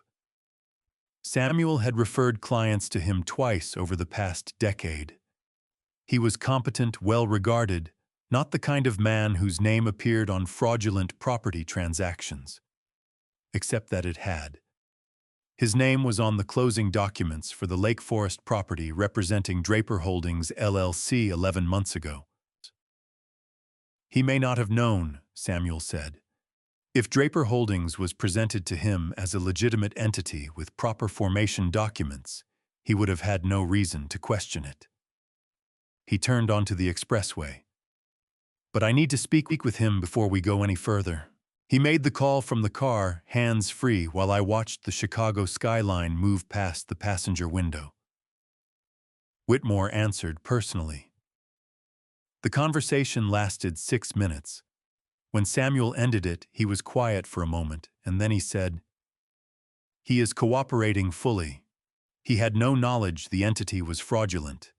He received the formation documents, the operating agreement, the identification verification for Margot Draper as registered agent. All of it appeared legitimate. He processed the closing in good faith. A pause. He is also deeply unhappy about having his name attached to this and has already contacted his malpractice carrier. Can he testify? I asked. Willingly, Samuel said. We got back to the apartment at 2:30. Lucas was at the kitchen table with his laptop open and 3 legal pads covered in his handwriting spread across the surface. He had been working the way he worked investigations methodically from the outside in building the perimeter before moving toward the center.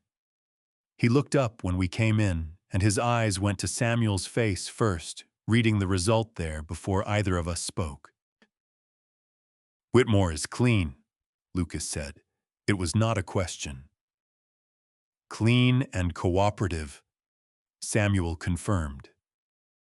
Lucas nodded and turned the laptop toward us. On the screen was a formation document, the Articles of Organization for Draper Holdings, LLC, filed with the Illinois Secretary of State 14 months ago. The registered agent was listed as Margaret Ann Draper, age 44, with a home address in Oak Park. I need to speak with Margot Draper, Samuel said. He found her phone number through the Illinois Bar Directory. She was a licensed paralegal, which explained how her name and credentials had been accessible to someone who knew where to look for them. He called from the kitchen while Lucas and I sat at the table and listened to one side of the conversation. It took 40 seconds for Margot Draper to understand what Samuel was telling her. We could hear this change in her breathing through the phone, a sharp intake, then silence, then a sound that was not quite a word. Samuel gave her time. He was very good at giving people exactly the amount of time they needed. When she spoke, her voice was shaking so severely that her words came out in fragments. She had never formed any company. She had never filed any documents. She had never authorized anyone to use her name, her social security number, or her address for any business purpose. She had not spoken to her Aunt Lillian in 4 months, since a family gathering at Easter, where Lillian had asked her in what Margot had assumed was idle conversation to confirm her current home address and whether she was still working at the same firm. She asked for your address at Easter, Samuel said. A long pause. Then, she said she wanted to send a card. Samuel looked at me across the kitchen. I looked back at him. Neither of us said anything because there was nothing to add. Margot Draper asked what she needed to do.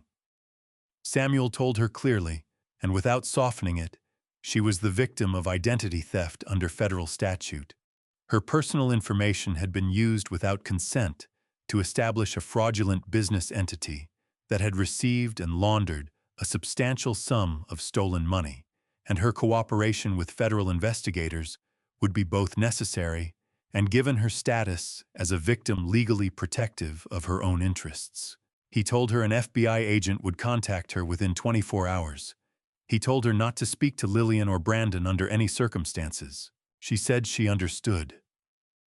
Her voice had stopped shaking and gone very flat, the flatness of someone absorbing a shock too large for immediate emotional processing, filing it away for later when there was privacy enough to fall apart. When Samuel ended the call, Lucas closed the laptop and sat back in his chair. He pressed both palms flat on the table and looked at the ceiling and exhaled slowly through his nose.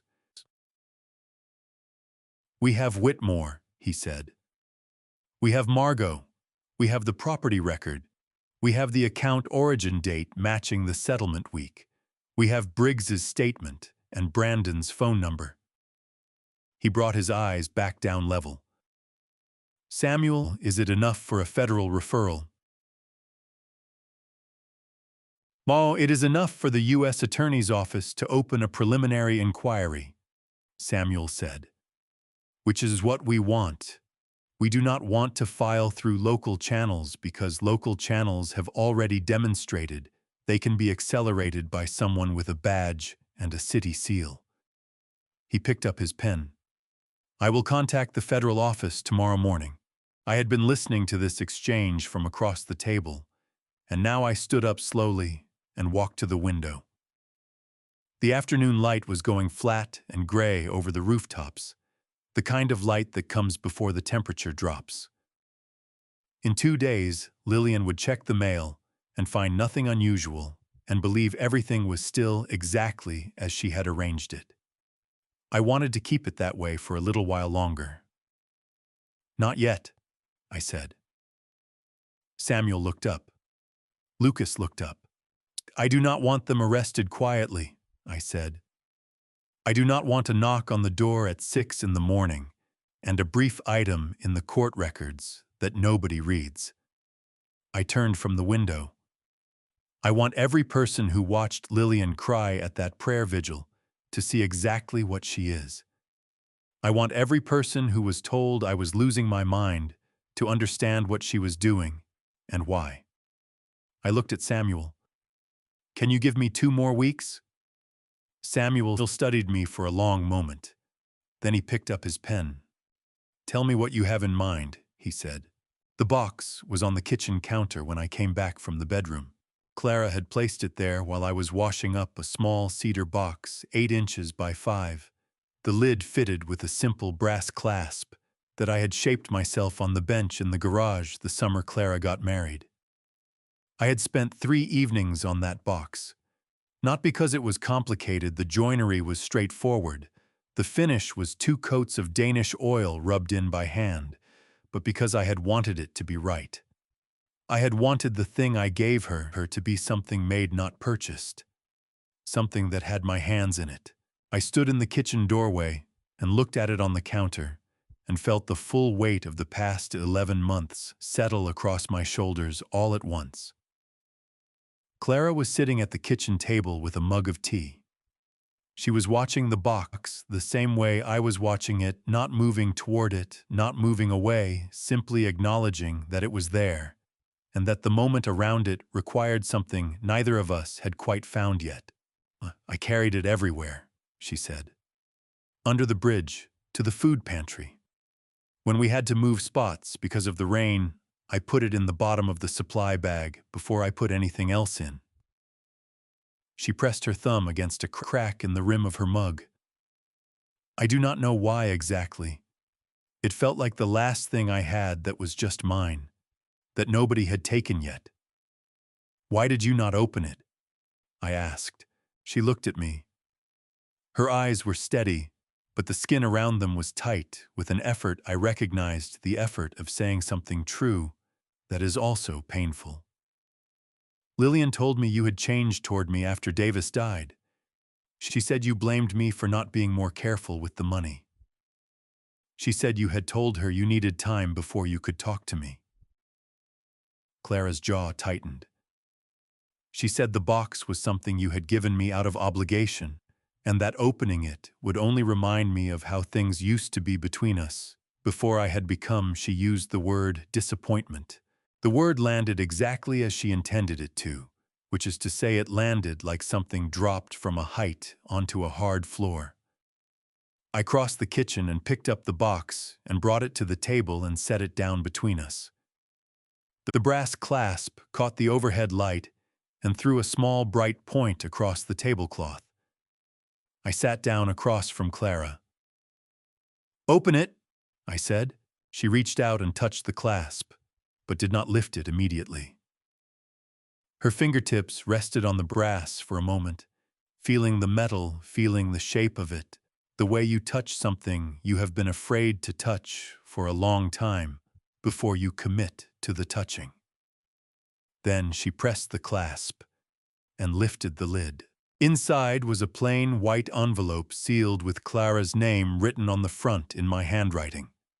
Below the envelope, wrapped in a square of cloth, was a photograph Clara and Margaret in the garden the summer before Margaret got sick, both of them laughing at something outside the frame of the picture.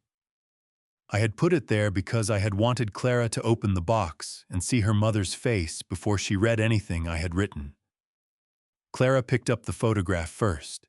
She looked at it for a long time without speaking. Her right hand came up and covered her mouth, and she pressed hard against her lips with her fingers, and her shoulders shook twice tightly before she brought them back under control. She set the photograph carefully on the table facing her so she could see it while she opened the envelope.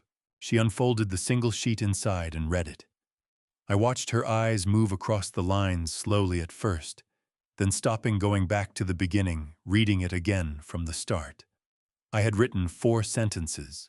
Wherever you go, and whatever happens, I am your father, and that does not change with distance or time or anything that anyone tells you about me. This number reaches me any hour of any day. If you ever need me and cannot say so out loud, send one word to this number, and I will come. The word is home. Clara set the paper down on the table. She pressed both palms flat against the tablecloth and stared at them. And the tears came then, not the violent releasing grief of the night before, but something quieter and more devastating. The tears of a person who has understood what was taken from them and how close they came to never getting it back. I had it, she said. Her voice cracked through the middle of the sentence, and she stopped and started again. I had it the whole time. Every single day under that bridge. It was in the bottom of the supply bag, and I did not open it because she told me. She stopped again. She pressed her fingers against her eyes. She told me you did not want me anymore. I reached across the table and took both of her hands in mine. Her fingers were cold, and they gripped mine so hard that the joints ached, and I did not mind at all. Clara, I said, listen to me. Whatever she told you, whatever she built, whatever she made you believe, none of it was real. You are my daughter. That is the only thing in this entire situation that has never changed and cannot be changed. I held her hands tighter. And I need you to help me now. Because what I am planning, I cannot do it without you. She lifted her face. Her eyes were red and wet, but behind them, something had steadied the particular steadiness of a person who has been lost for a long time and has just found their bearing again. What do you need? She asked. I looked at my daughter across the cedar box I had built with my own hands with Margaret's photograph between us on the table, and I told her exactly what I needed her to do. 2 weeks was enough time to do it right. Samuel spent the first week coordinating with the U.S. Attorney's Office for the Northern District of Illinois. The federal prosecutor assigned to the case was a woman named Catherine Mercer, 44 years old, 17 years in federal prosecution, with a reputation for meticulous preparation and an absolute intolerance for cases that arrived at her desk, half-assembled. Samuel described her as the kind of attorney who asked the question you forgot to ask yourself, and then waited quietly while you understood why it mattered. She reviewed the full evidence package in 2 days and called Samuel on the 3rd morning to tell him she was opening a formal preliminary inquiry and that she needed one more piece before she could move. She needed Lillian to act. Everything we had was circumstantial, in the specific way that financial fraud cases are often circumstantial, strong, coherent pointing in one direction, but assembled from documents and statements, rather than from something Lillian had done in front of a witness who could place her at the center of it, with no possibility of deflection. Catherine Mercer needed Lillian to reach for the last thing she believed was still available to her. She needed Lillian to move on Arthur's remaining assets while she still believed she could, which meant Arthur needed to appear to be exactly what Lillian had always wanted him to be. I called her on a Tuesday morning at 8:45. I had not spoken to her in 11 days. I had been staying at Samuel's guest room, which Lillian believed was because the apartment felt empty and I needed company. She answered on the 3rd ring. I had rehearsed the voice, not extensively, because it was not a difficult voice to find. It was the voice of a man who has been running hard for a long time and has finally run out of ground. Lillian, I said, I am not feeling well. I think I need you to come. There was a pause on her, brief, controlled, but present. The pause of a person recalibrating. Of course, Arthur. What is it? What do you need? I do not know, I said. I am confused about some things. I cannot find the paperwork for the house and I cannot remember where I put the account statements. I think I let the sentence trail without finishing it. I just need someone here. Another pause, shorter this time. I will be there this afternoon, she said. Do not worry about anything. I will take care of it. She arrived at 2:15 with Brandon. I had expected that. I was lying on the bed in the back room when I heard the key in the lock. She still had a key which I had not changed, because changing it would have told her something. And then her voice in the hallway, low and quick, saying something to Brandon that I could not make out. Footsteps through the kitchen. The sound of the refrigerator opening and closing. Brandon's voice, businesslike, stripped of the warmth he used when he wanted something. Lillian came to the doorway of the bedroom. She was dressed carefully, as she always was, pressed slacks, a dark blouse, the pearl earrings that had been Margaret's. She looked at me in the bed, and her face arranged itself into an expression of concerned affection, so practiced and so complete that if I had not spent the past 2 weeks understanding exactly what she was, I might have believed it. Arthur. She came to the side of the bed and sat on the edge of it and put her hand over mine. Her hand was warm and dry. You look tired. When did you last eat something? This morning, I said. I think this morning. She patted my hand. Brandon has some paperwork he would like you to look at. Just some routine financial planning documents. It will only take a moment and then you can rest. Brandon appeared in the doorway with a leather portfolio under his arm. He pulled the chair from the corner to the bedside and sat down and opened the portfolio across his knees. He removed a document 6 pages stapled dense with language that he would expect a confused 71-year-old man to find impenetrable and placed it on the bed in front of me. This is a durable power of attorney for property management, he said. His voice had the particular gentleness of someone explaining something to a person they believe cannot fully understand it. It allows Lillian to manage your assets on your behalf while you are not feeling your best. Standard document very common for situations like yours. A durable power of attorney for property management. In Illinois, this document once signed would give Lillian legal authority over every financial account, every property, every asset held in my name. It was not a routine planning document. It was the instrument through which everything I owned would transfer to her control within 72 hours of my signature. I looked at the document. I looked at Brandon's face, at the careful blankness he was maintaining over the satisfaction underneath it. I looked at Lillian's hand, still resting on mine, warm and dry and patient. Then I picked up the pen Brandon had placed on the bedside table and I signed my name on the signature line of the document that Samuel had prepared. Not the power of attorney Brandon had brought, but the document Samuel had substituted for it 3 days earlier, when Clara had come to the house under the pretext of collecting some of her childhood belongings, and had switched the documents in Brandon's portfolio while he was in the kitchen with Lillian. The document I signed was a formal criminal referral letter addressed to the U.S. Attorney for the Northern District of Illinois, detailing the fraudulent transfer of $600,000 from Clara Vance Merritt's insurance settlement, the identity theft of Margot Draper, the fabrication of evidence used to suspend Officer Lucas Vance, and the attempted fraudulent acquisition of Arthur Vance's assets through a falsified power of attorney. Brandon took the portfolio back and replaced it under his arm without looking at what I had signed. "Thank you, Arthur," he said. "Get some rest." Lillian squeezed my hand, once stood up and walked out of the bedroom. I heard them in the hallway, their voices low and satisfied, the specific sound of people who believe they have just finished something. The front door opened and closed. I sat up in the bed. The room was exactly as it had been. Outside the window, a city bus groaned past on the wet street. I reached for my phone and sent Samuel one word. Done. His reply came in 11 seconds. Catherine Mercer says Friday.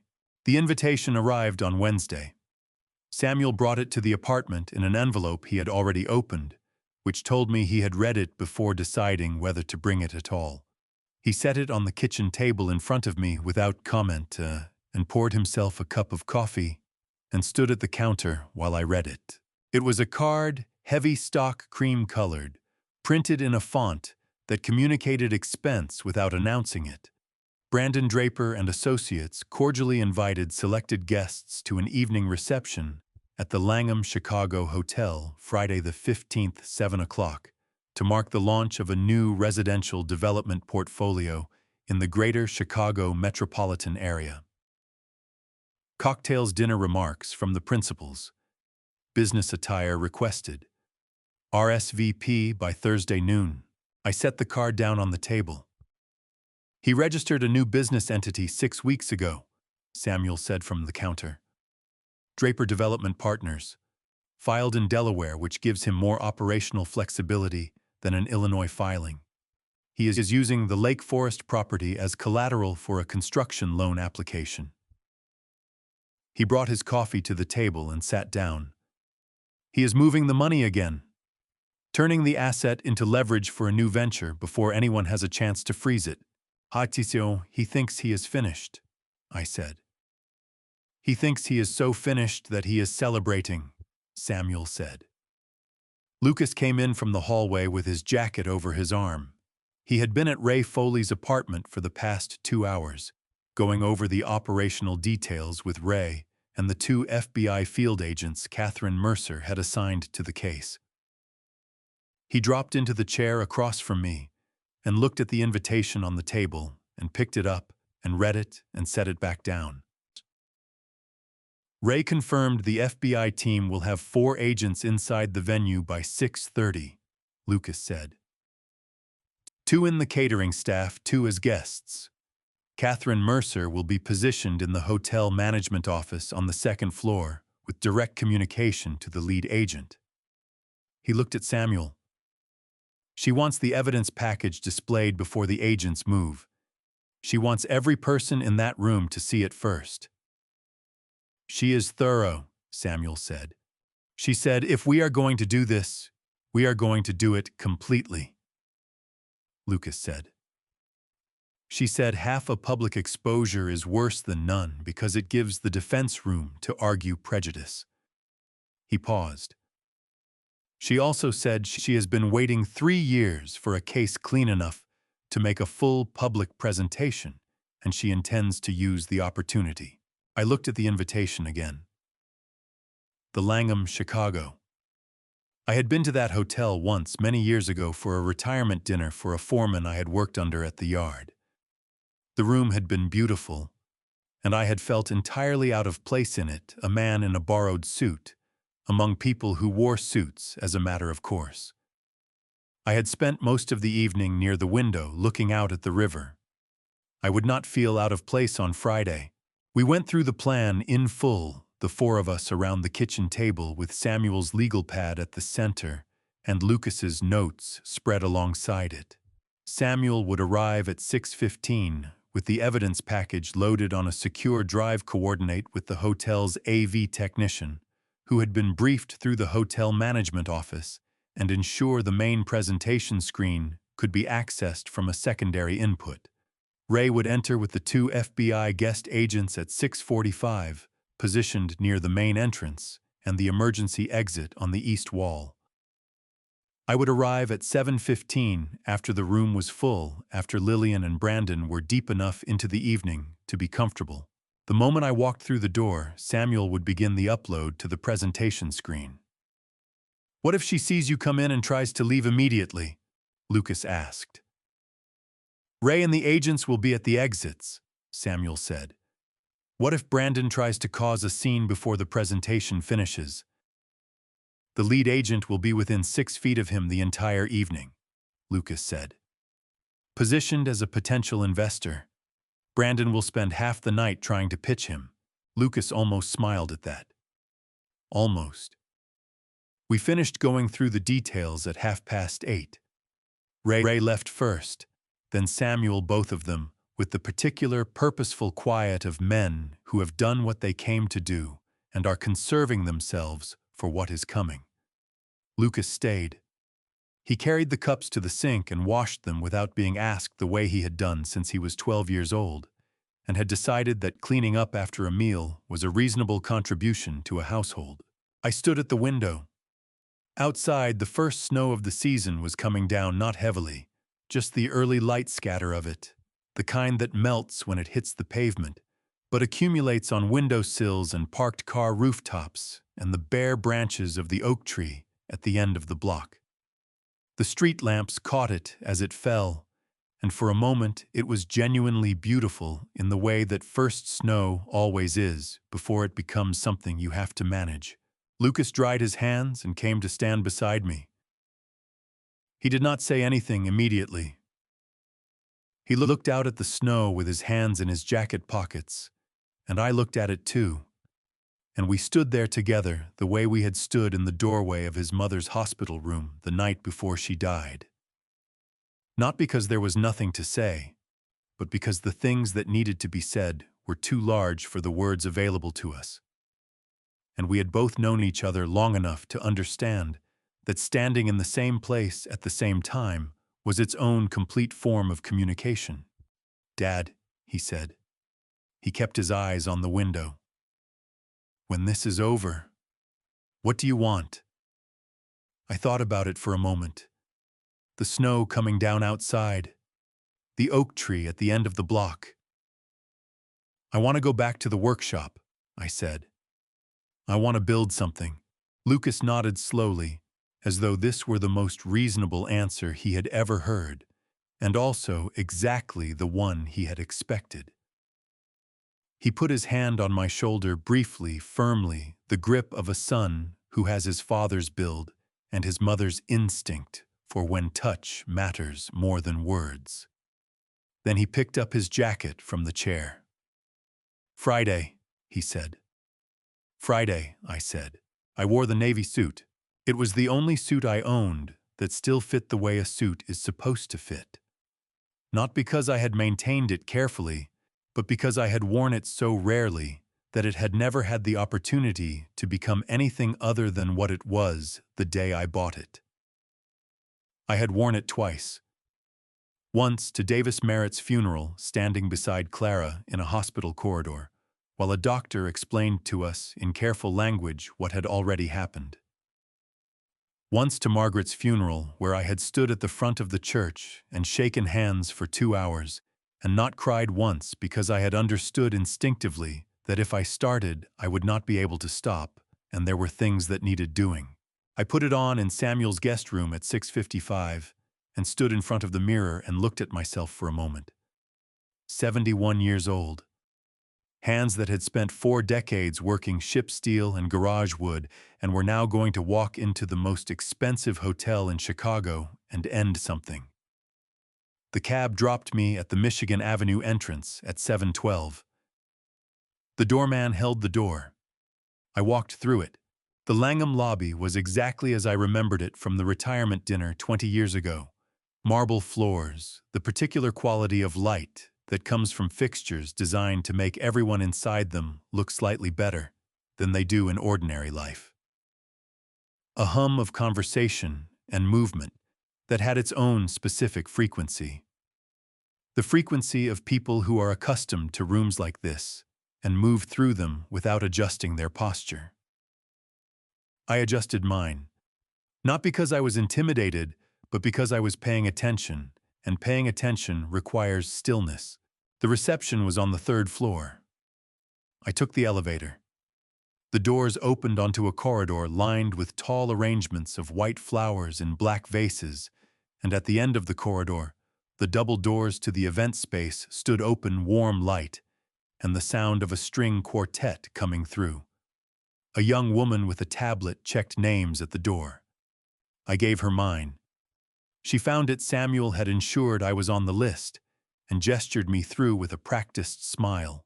The room held perhaps 120 people. Round tables with white linens, a podium at the far end, in front of a large projection screen that currently displayed the Draper Development Partners logo in silver on a charcoal background. A bar along the left wall, fully staffed. Catering staff moving through the room with trays of something that looked expensive and required no utensils to eat. I recognized two of the catering staff immediately. Not because I knew them personally, but because of the way they moved with the specific controlled awareness of people whose attention is not actually on the trays they are carrying. Ray had told me there would be two agents in catering. I did not look at them a second time. Brandon was near the podium, talking to three men in dark suits with the animated confidence of someone who has been waiting his entire life for a room exactly like this one and is now inside it. He was gesturing with his right hand, making a shape in the air that presumably corresponded to something architectural. The men were nodding. One of them I recognized from Ray's briefing notes, a Chicago real estate attorney named Marcus Dowell, who was at this moment unknowingly standing beside a man whose financial instruments were 4 days away from federal seizure. I moved to the right side of the room away from the bar and found a position near the east wall where I could see the entire space without being immediately visible from the podium area. I checked my watch. 7:17. Lillian was at the far end of the room near the windows that faced the river. She was wearing a dark green dress and the pearl earrings, and she was laughing at something a woman beside her had said. A genuine-seeming laugh-head slightly back, her whole face engaged in it. She was exceptional at this. I had known that for 3 years without understanding what it meant. My phone vibrated once in my jacket pocket. Samuel's signal. He was in position. The drive was connected. He was waiting for my word. I kept my eyes on Lillian. At 7:22, she reached into her small evening bag and removed her phone. She read something on the screen. The laugh died. Not gradually, all at once, the way a flame goes out when the oxygen is removed. Her chin came down slightly. She read the screen again. Then she looked up, and her eyes moved across the room with a speed and precision that told me this was not a woman experiencing confusion. This was a woman who had just received information and was now calculating.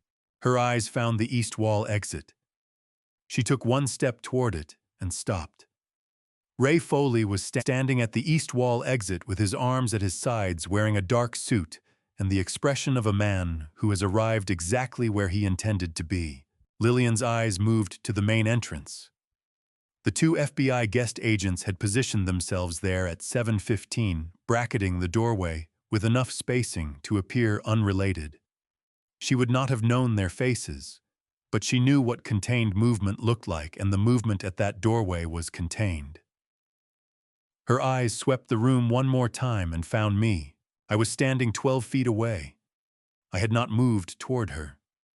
I had simply allowed the room to shift until there was a clear line of sight between us, the way you wait for traffic to clear before crossing. She looked at me for a long moment. The pearl earrings caught the light.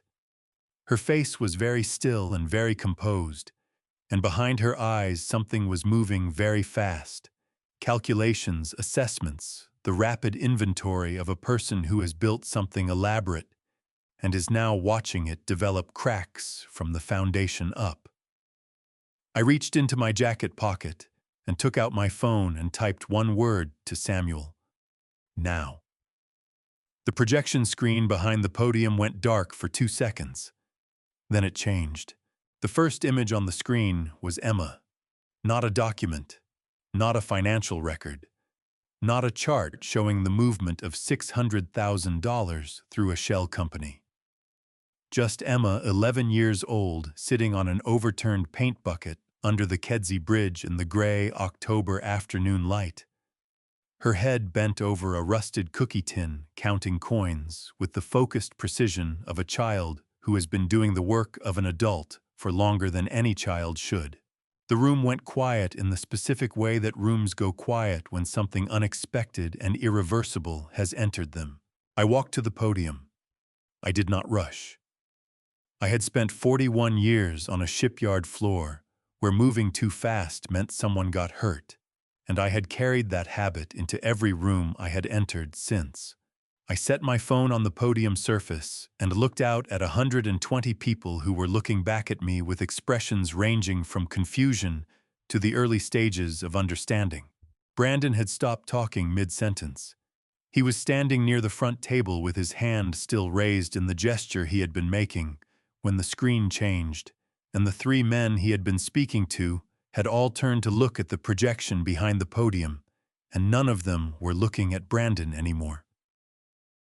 "My name is Arthur Vance," I said. "I am the stepfather of Brandon Draper and the husband of Lillian Vance.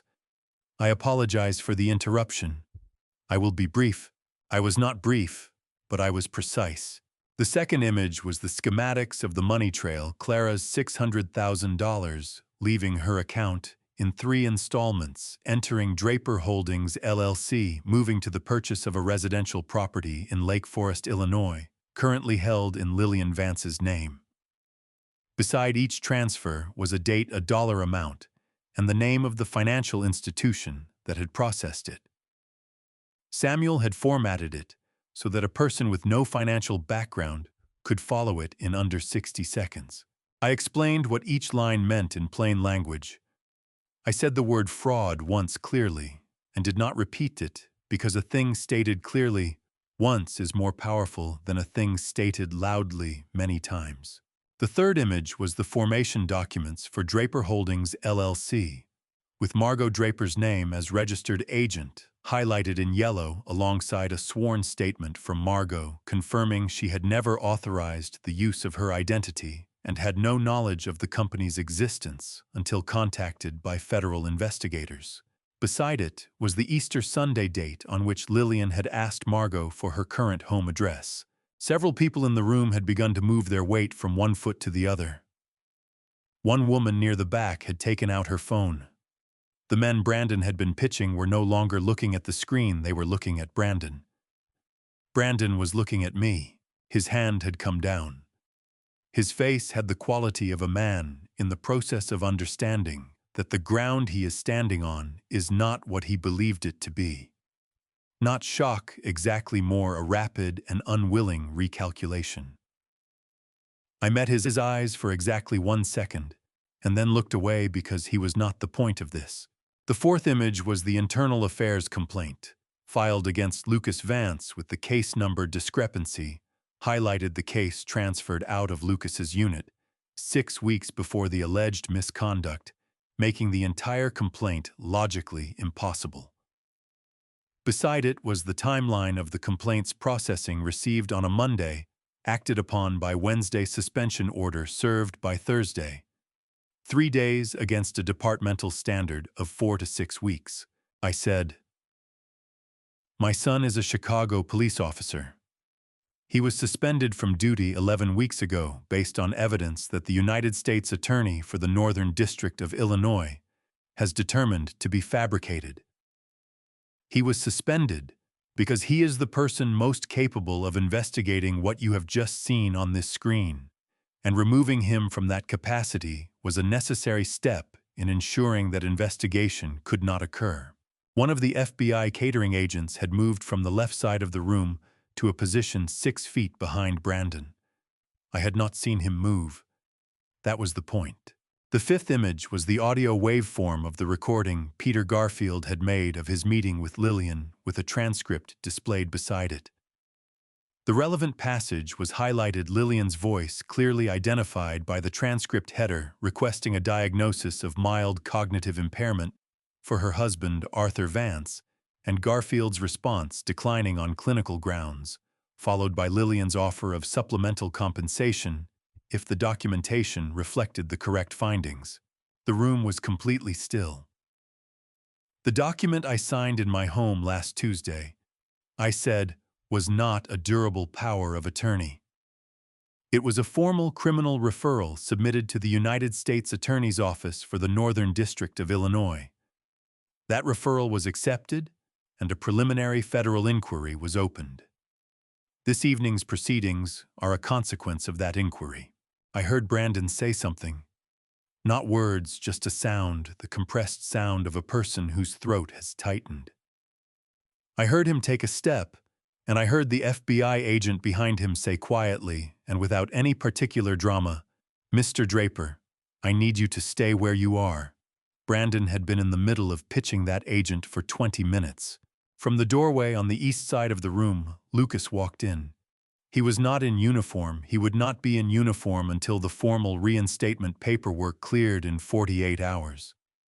But Catherine Mercer had arranged for his temporary credentials to be reinstated for the purposes of this evening's operation, and the credential wallet was in his left hand, open, the badge visible. He walked directly to the front of the room, past the tables, past the people who parted for him, without being asked. He stopped beside me at the podium and looked out at the room for one moment. Not at Brandon, not at Lillian, just at the room, and then he looked at me and gave me a single nod. I stepped back from the podium. Lucas turned to face the room. His voice when he spoke was steady and clear and carried to the back wall without effort. The voice of a man who has been trained to make himself heard in difficult circumstances and has had 11 weeks of accumulated pressure, looking for exactly this moment to move through. "Lillian Vance and Brandon Draper," he said, "you are being placed under arrest pursuant to a federal warrant issued by the United States District Court for the Northern District of Illinois."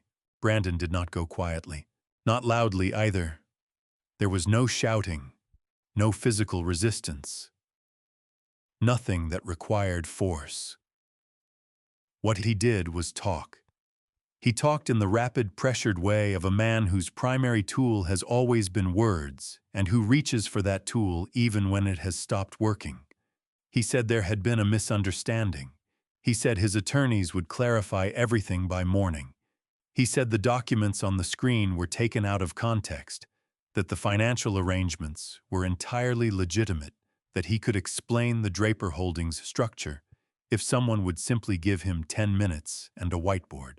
The FBI agent behind him, the one who had spent 20 minutes listening to Brandon's investment pitch, put a hand on Brandon's arm and said, "Sir, hands behind your back, please." Brandon stopped talking. Lucas stepped forward and took Brandon's wrists and secured them with the efficiency of a man performing a task he has performed many times and does not need to think about. The click of the cuffs in that quiet room was the clearest sound I had heard all evening. Several people near the front tables flinched at it. Brandon's face when Lucas stepped back had gone from pressured and verbal to something that had no performance left in it, just the face of a man who has run out of moves and knows it. Across the room, Ray Foley had reached Lillian. She had not tried to leave. She had not spoken. From the moment Lucas had read the warrant, she had been standing very still beside the window that looked out over the Chicago River with her hands at her sides and her chin level, and the pearl earrings catching the light in small, bright pulses. She looked like a woman who had been expecting a knock on a particular door for a very long time and had simply been waiting to find out which form it would take when it finally came. Ray said something to her quietly. She nodded once and turned and put her hands behind her back, and Ray secured the cuffs with the same efficient quiet that Lucas had used with Brandon. There was no drama in it. There was no moment of visible distress or defiance or pleading. Just a woman who had spent years constructing an elaborate architecture of control, standing quietly while the walls came down around her. Catherine Mercer had come down from the hotel management office.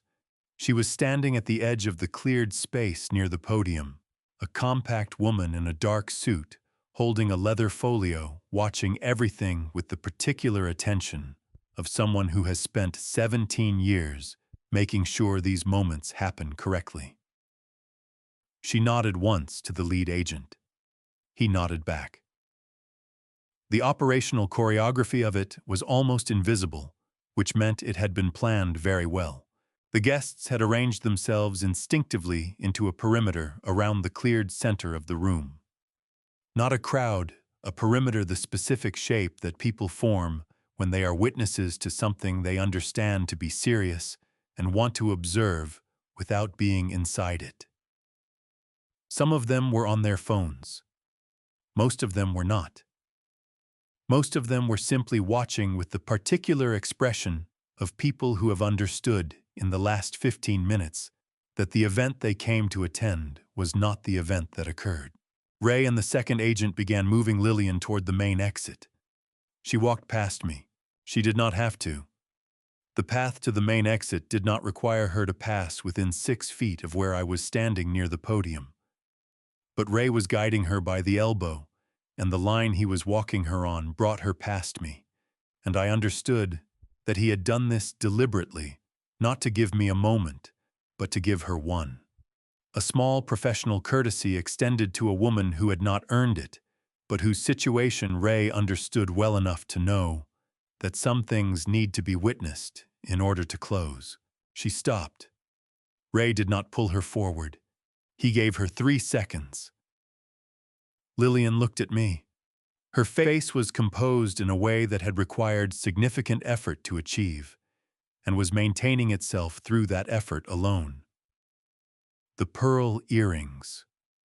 Margaret's pearl earrings in her ears on this night in this room.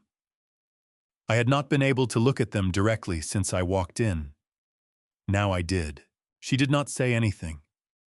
There was nothing to say that would have been true, and she was not a woman who wasted effort on things that did not serve a purpose. She simply looked at me with an expression that I could not fully read, and did not try to an expression that contained things I did not have the right to interpret, and would not have wanted to carry home with me if I did. I looked back at her. Then Ray moved her forward, and she walked through the main door and out of the room, and I watched her go and felt nothing that I had expected to feel, and everything that I had not. Lucas appeared at my side. He did not touch my shoulder. He did not speak immediately. He simply stood beside me the way he had stood beside me at the window 2 nights ago in the apartment, with the first snow coming down outside. And that was enough. After a moment, he said, "Catherine wants to speak with you before we leave." "I know," I said. "She is going to tell you the reinstatement paperwork will be processed by Monday at the latest," Lucas said. "She wanted me to tell you in person that the internal affairs file has been formally expunged. No record. Clean sheet. The pressure that had been living in my chest since the night Samuel and I had walked under the Kedzie Bridge and smelled leather and cold and glue. 11 months of it, or more accurately, 3 years of it, or more accurately, the full length of time since Margaret had told Diane that good men trusted too much. That pressure moved through me and released and left behind a tiredness so complete and so clean that it felt for a moment indistinguishable from peace. My phone vibrated in my jacket pocket. A text from Clara. "Dad. Emma wants to talk to you tonight if that is okay. She has a question she has been waiting to ask. She says it is not urgent. She says it can wait until you get home." I read it twice. Then I put the phone back in my pocket. "Tell Catherine I will be right there," I said to Lucas. "And then let us go home." The workshop smelled the way it had always smelled. Sawdust and Danish oil and the particular metallic undertone of tools that have been used for decades and cleaned and hung back on their pegboard hooks and used again. The smell had been in this building since before I owned it. It had been my father's workshop before it was mine, and his father's before that. And somewhere in the accumulated grain of the workbench surface was the history of 3 generations of men who had dealt with difficult things by making other things with their hands. I had turned the heat on 2 hours before everyone arrived. I wanted the space to be warm when they walked in. That was the one preparation I made.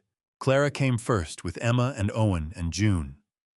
Emma was wearing her school backpack, which struck me as exactly right. She had a quality of perpetual readiness that I had come to understand was not anxiety, but practicality. The habit of a girl who had learned early that it was better to have what you needed than to need what you did not have. Owen came through the door and immediately went to the workbench and put both hands flat on the surface and looked at everything on it, with the focused inventory of a 7-year-old who has just discovered that his grandfather owns a room full of interesting objects. June walked directly to me and raised both arms, and I picked her up, and she put her head on my shoulder, and that was that. Samuel arrived 10 minutes later with a paper bag that turned out to contain sandwiches and a thermos of coffee because Samuel had spent 50 years understanding that the most useful thing you can bring to any situation is something people can eat and drink without having to think about it. Lucas came last. He was in uniform. The reinstatement had processed on Monday, 2 days after the Langham, and he had worn the uniform every day since, not out of ceremony, but out of the specific satisfaction of a man who has had something taken from him and has gotten it back and is not yet ready to take it for granted. He came through the workshop door and shook Samuel's hand and hugged his sister and crouched down to Owen's level and said something that made Owen laugh with the sudden completeness that children laugh when something genuinely strikes them as funny. Then he stood up and looked at me, and I looked at him, and neither of us needed to say anything, so we did not. The court had issued the asset freeze order 3 weeks ago.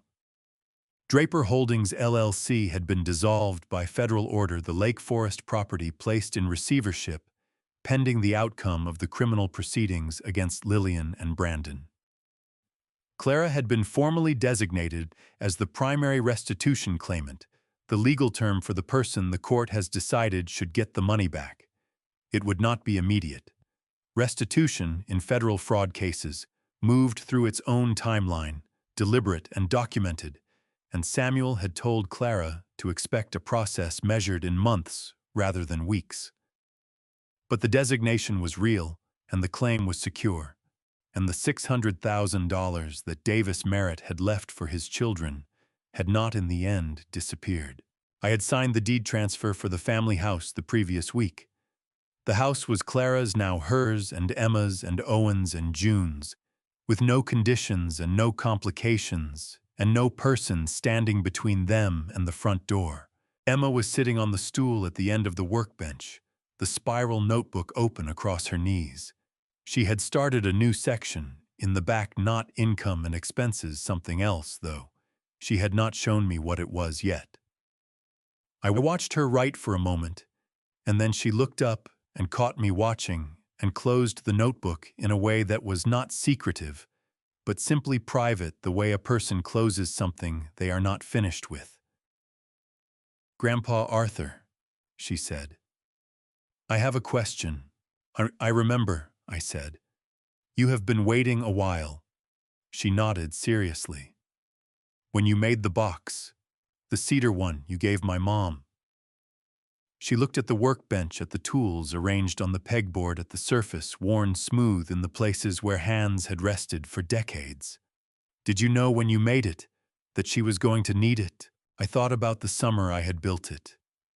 Clara, newly married, everything ahead of her, the workshop full of afternoon light, and the smell of cedar shavings, and the feeling that came with making something for someone you loved.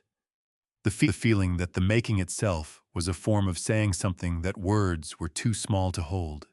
"No," I said. "I built it because I wanted her to have something made by hand, something that had her father in it." I paused. "I put the letter in because I wanted her to know that whatever happened, I was findable, that there was always a way back." Emma absorbed this with the deliberate attention she brought to everything. Then she said, "I want to learn how to make something." The workshop was quiet around us. Clara was talking to Lucas near the door. Samuel was pouring coffee. Owen had found the handplane on the second shelf and was examining it with the serious concentration of a boy who is trying to understand how a thing works before he asks anyone to explain it. June was still on my hip. She had been there for 40 minutes and showed no signs of considering other arrangements.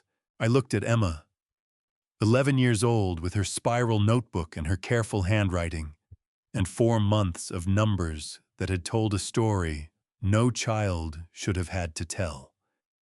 She had sent a letter to a man she had been told was too sick to read it. She had kept the draft. She had waited. "All right," I said. "We will start simple. Do you see the piece of pine on the second shelf, the short one with the straight grain?" Emma looked. "Yes." "I bring it over here," I said. "We are going to make a box." Owen looked up from the handplane immediately. "Can I help?" "You can watch first," Emma said with the authority of an older sibling who has earned the right to establish the order of things. Owen accepted this with the equanimity of a boy who has learned that some negotiations are not worth having. He set the handplane back on the shelf exactly where he had found it and came to stand beside his sister at the workbench. Clara caught my eye from across the room. She was leaning against the door frame with her coffee mug in both hands and her dark hair loose around her shoulders, and the particular expression she had worn since she was small, the one that meant she was watching something she wanted to remember. She did not say anything. She raised her mug slightly, the smallest possible gesture of acknowledgement, and I raised my hand in return, and that was the whole of it. And it was enough. I set June down on the stool Emma had vacated. June immediately grabbed the edge of the workbench with both hands and pulled herself up to standing and looked at everything on the surface with enormous interest. I reached for the pine board and laid it on the bench and picked up the marking gauge and looked at Emma. "First," I said, "you measure." Owen pointed at the board. "Grandpa Arthur, what kind of wood is that?" I looked at him. I looked at Emma. I looked at June standing on the stool with both hands on the workbench and Clara by the door, and Lucas leaning over to say something to Samuel that made the old man's shoulders shake with laughter. For the first time in longer than I could accurately account for something in my chest, simply opened. "Pine," I said. "It is one of the most common woods in North America. It grows fast, and it is forgiving, and it smells like every good thing I can remember." And I began. "There are things I understand now that I wish I had understood sooner. I trusted too completely. I looked at a person who smiled at the right moments and said the right words, and I called that love. I did not look behind it. That was my failure, and it cost my family more than I can measure in any currency. If you are watching this, and you have people in your life who make you doubt your own memory, your own judgment, your own worth, please do not wait the way I waited. God put the right people in my path at the right moment, and I am grateful. But I almost missed them because I had been taught quietly and deliberately not to trust what I could see with my own eyes. This is what I believe: a family is not broken by the people who leave. It is held together by the ones who stay and count the coins, and pack the bag, and write the letter, and keep the file, and stand at the door. That is a family story worth telling. That is the grandpa stories that matter. I have told you mine. If this family story moved something in, you leave a word in the comments. Share it with someone who needs to hear it. And if grandpa stories like this one belong on your screen, subscribe and stay with us. Thank you for walking this road all the way to the end with me. The stories ahead contain fictional elements crafted for reflection and meaning. If that is not for you, step away freely and find what serves you better. But if you stay, I promise to make it worth your time.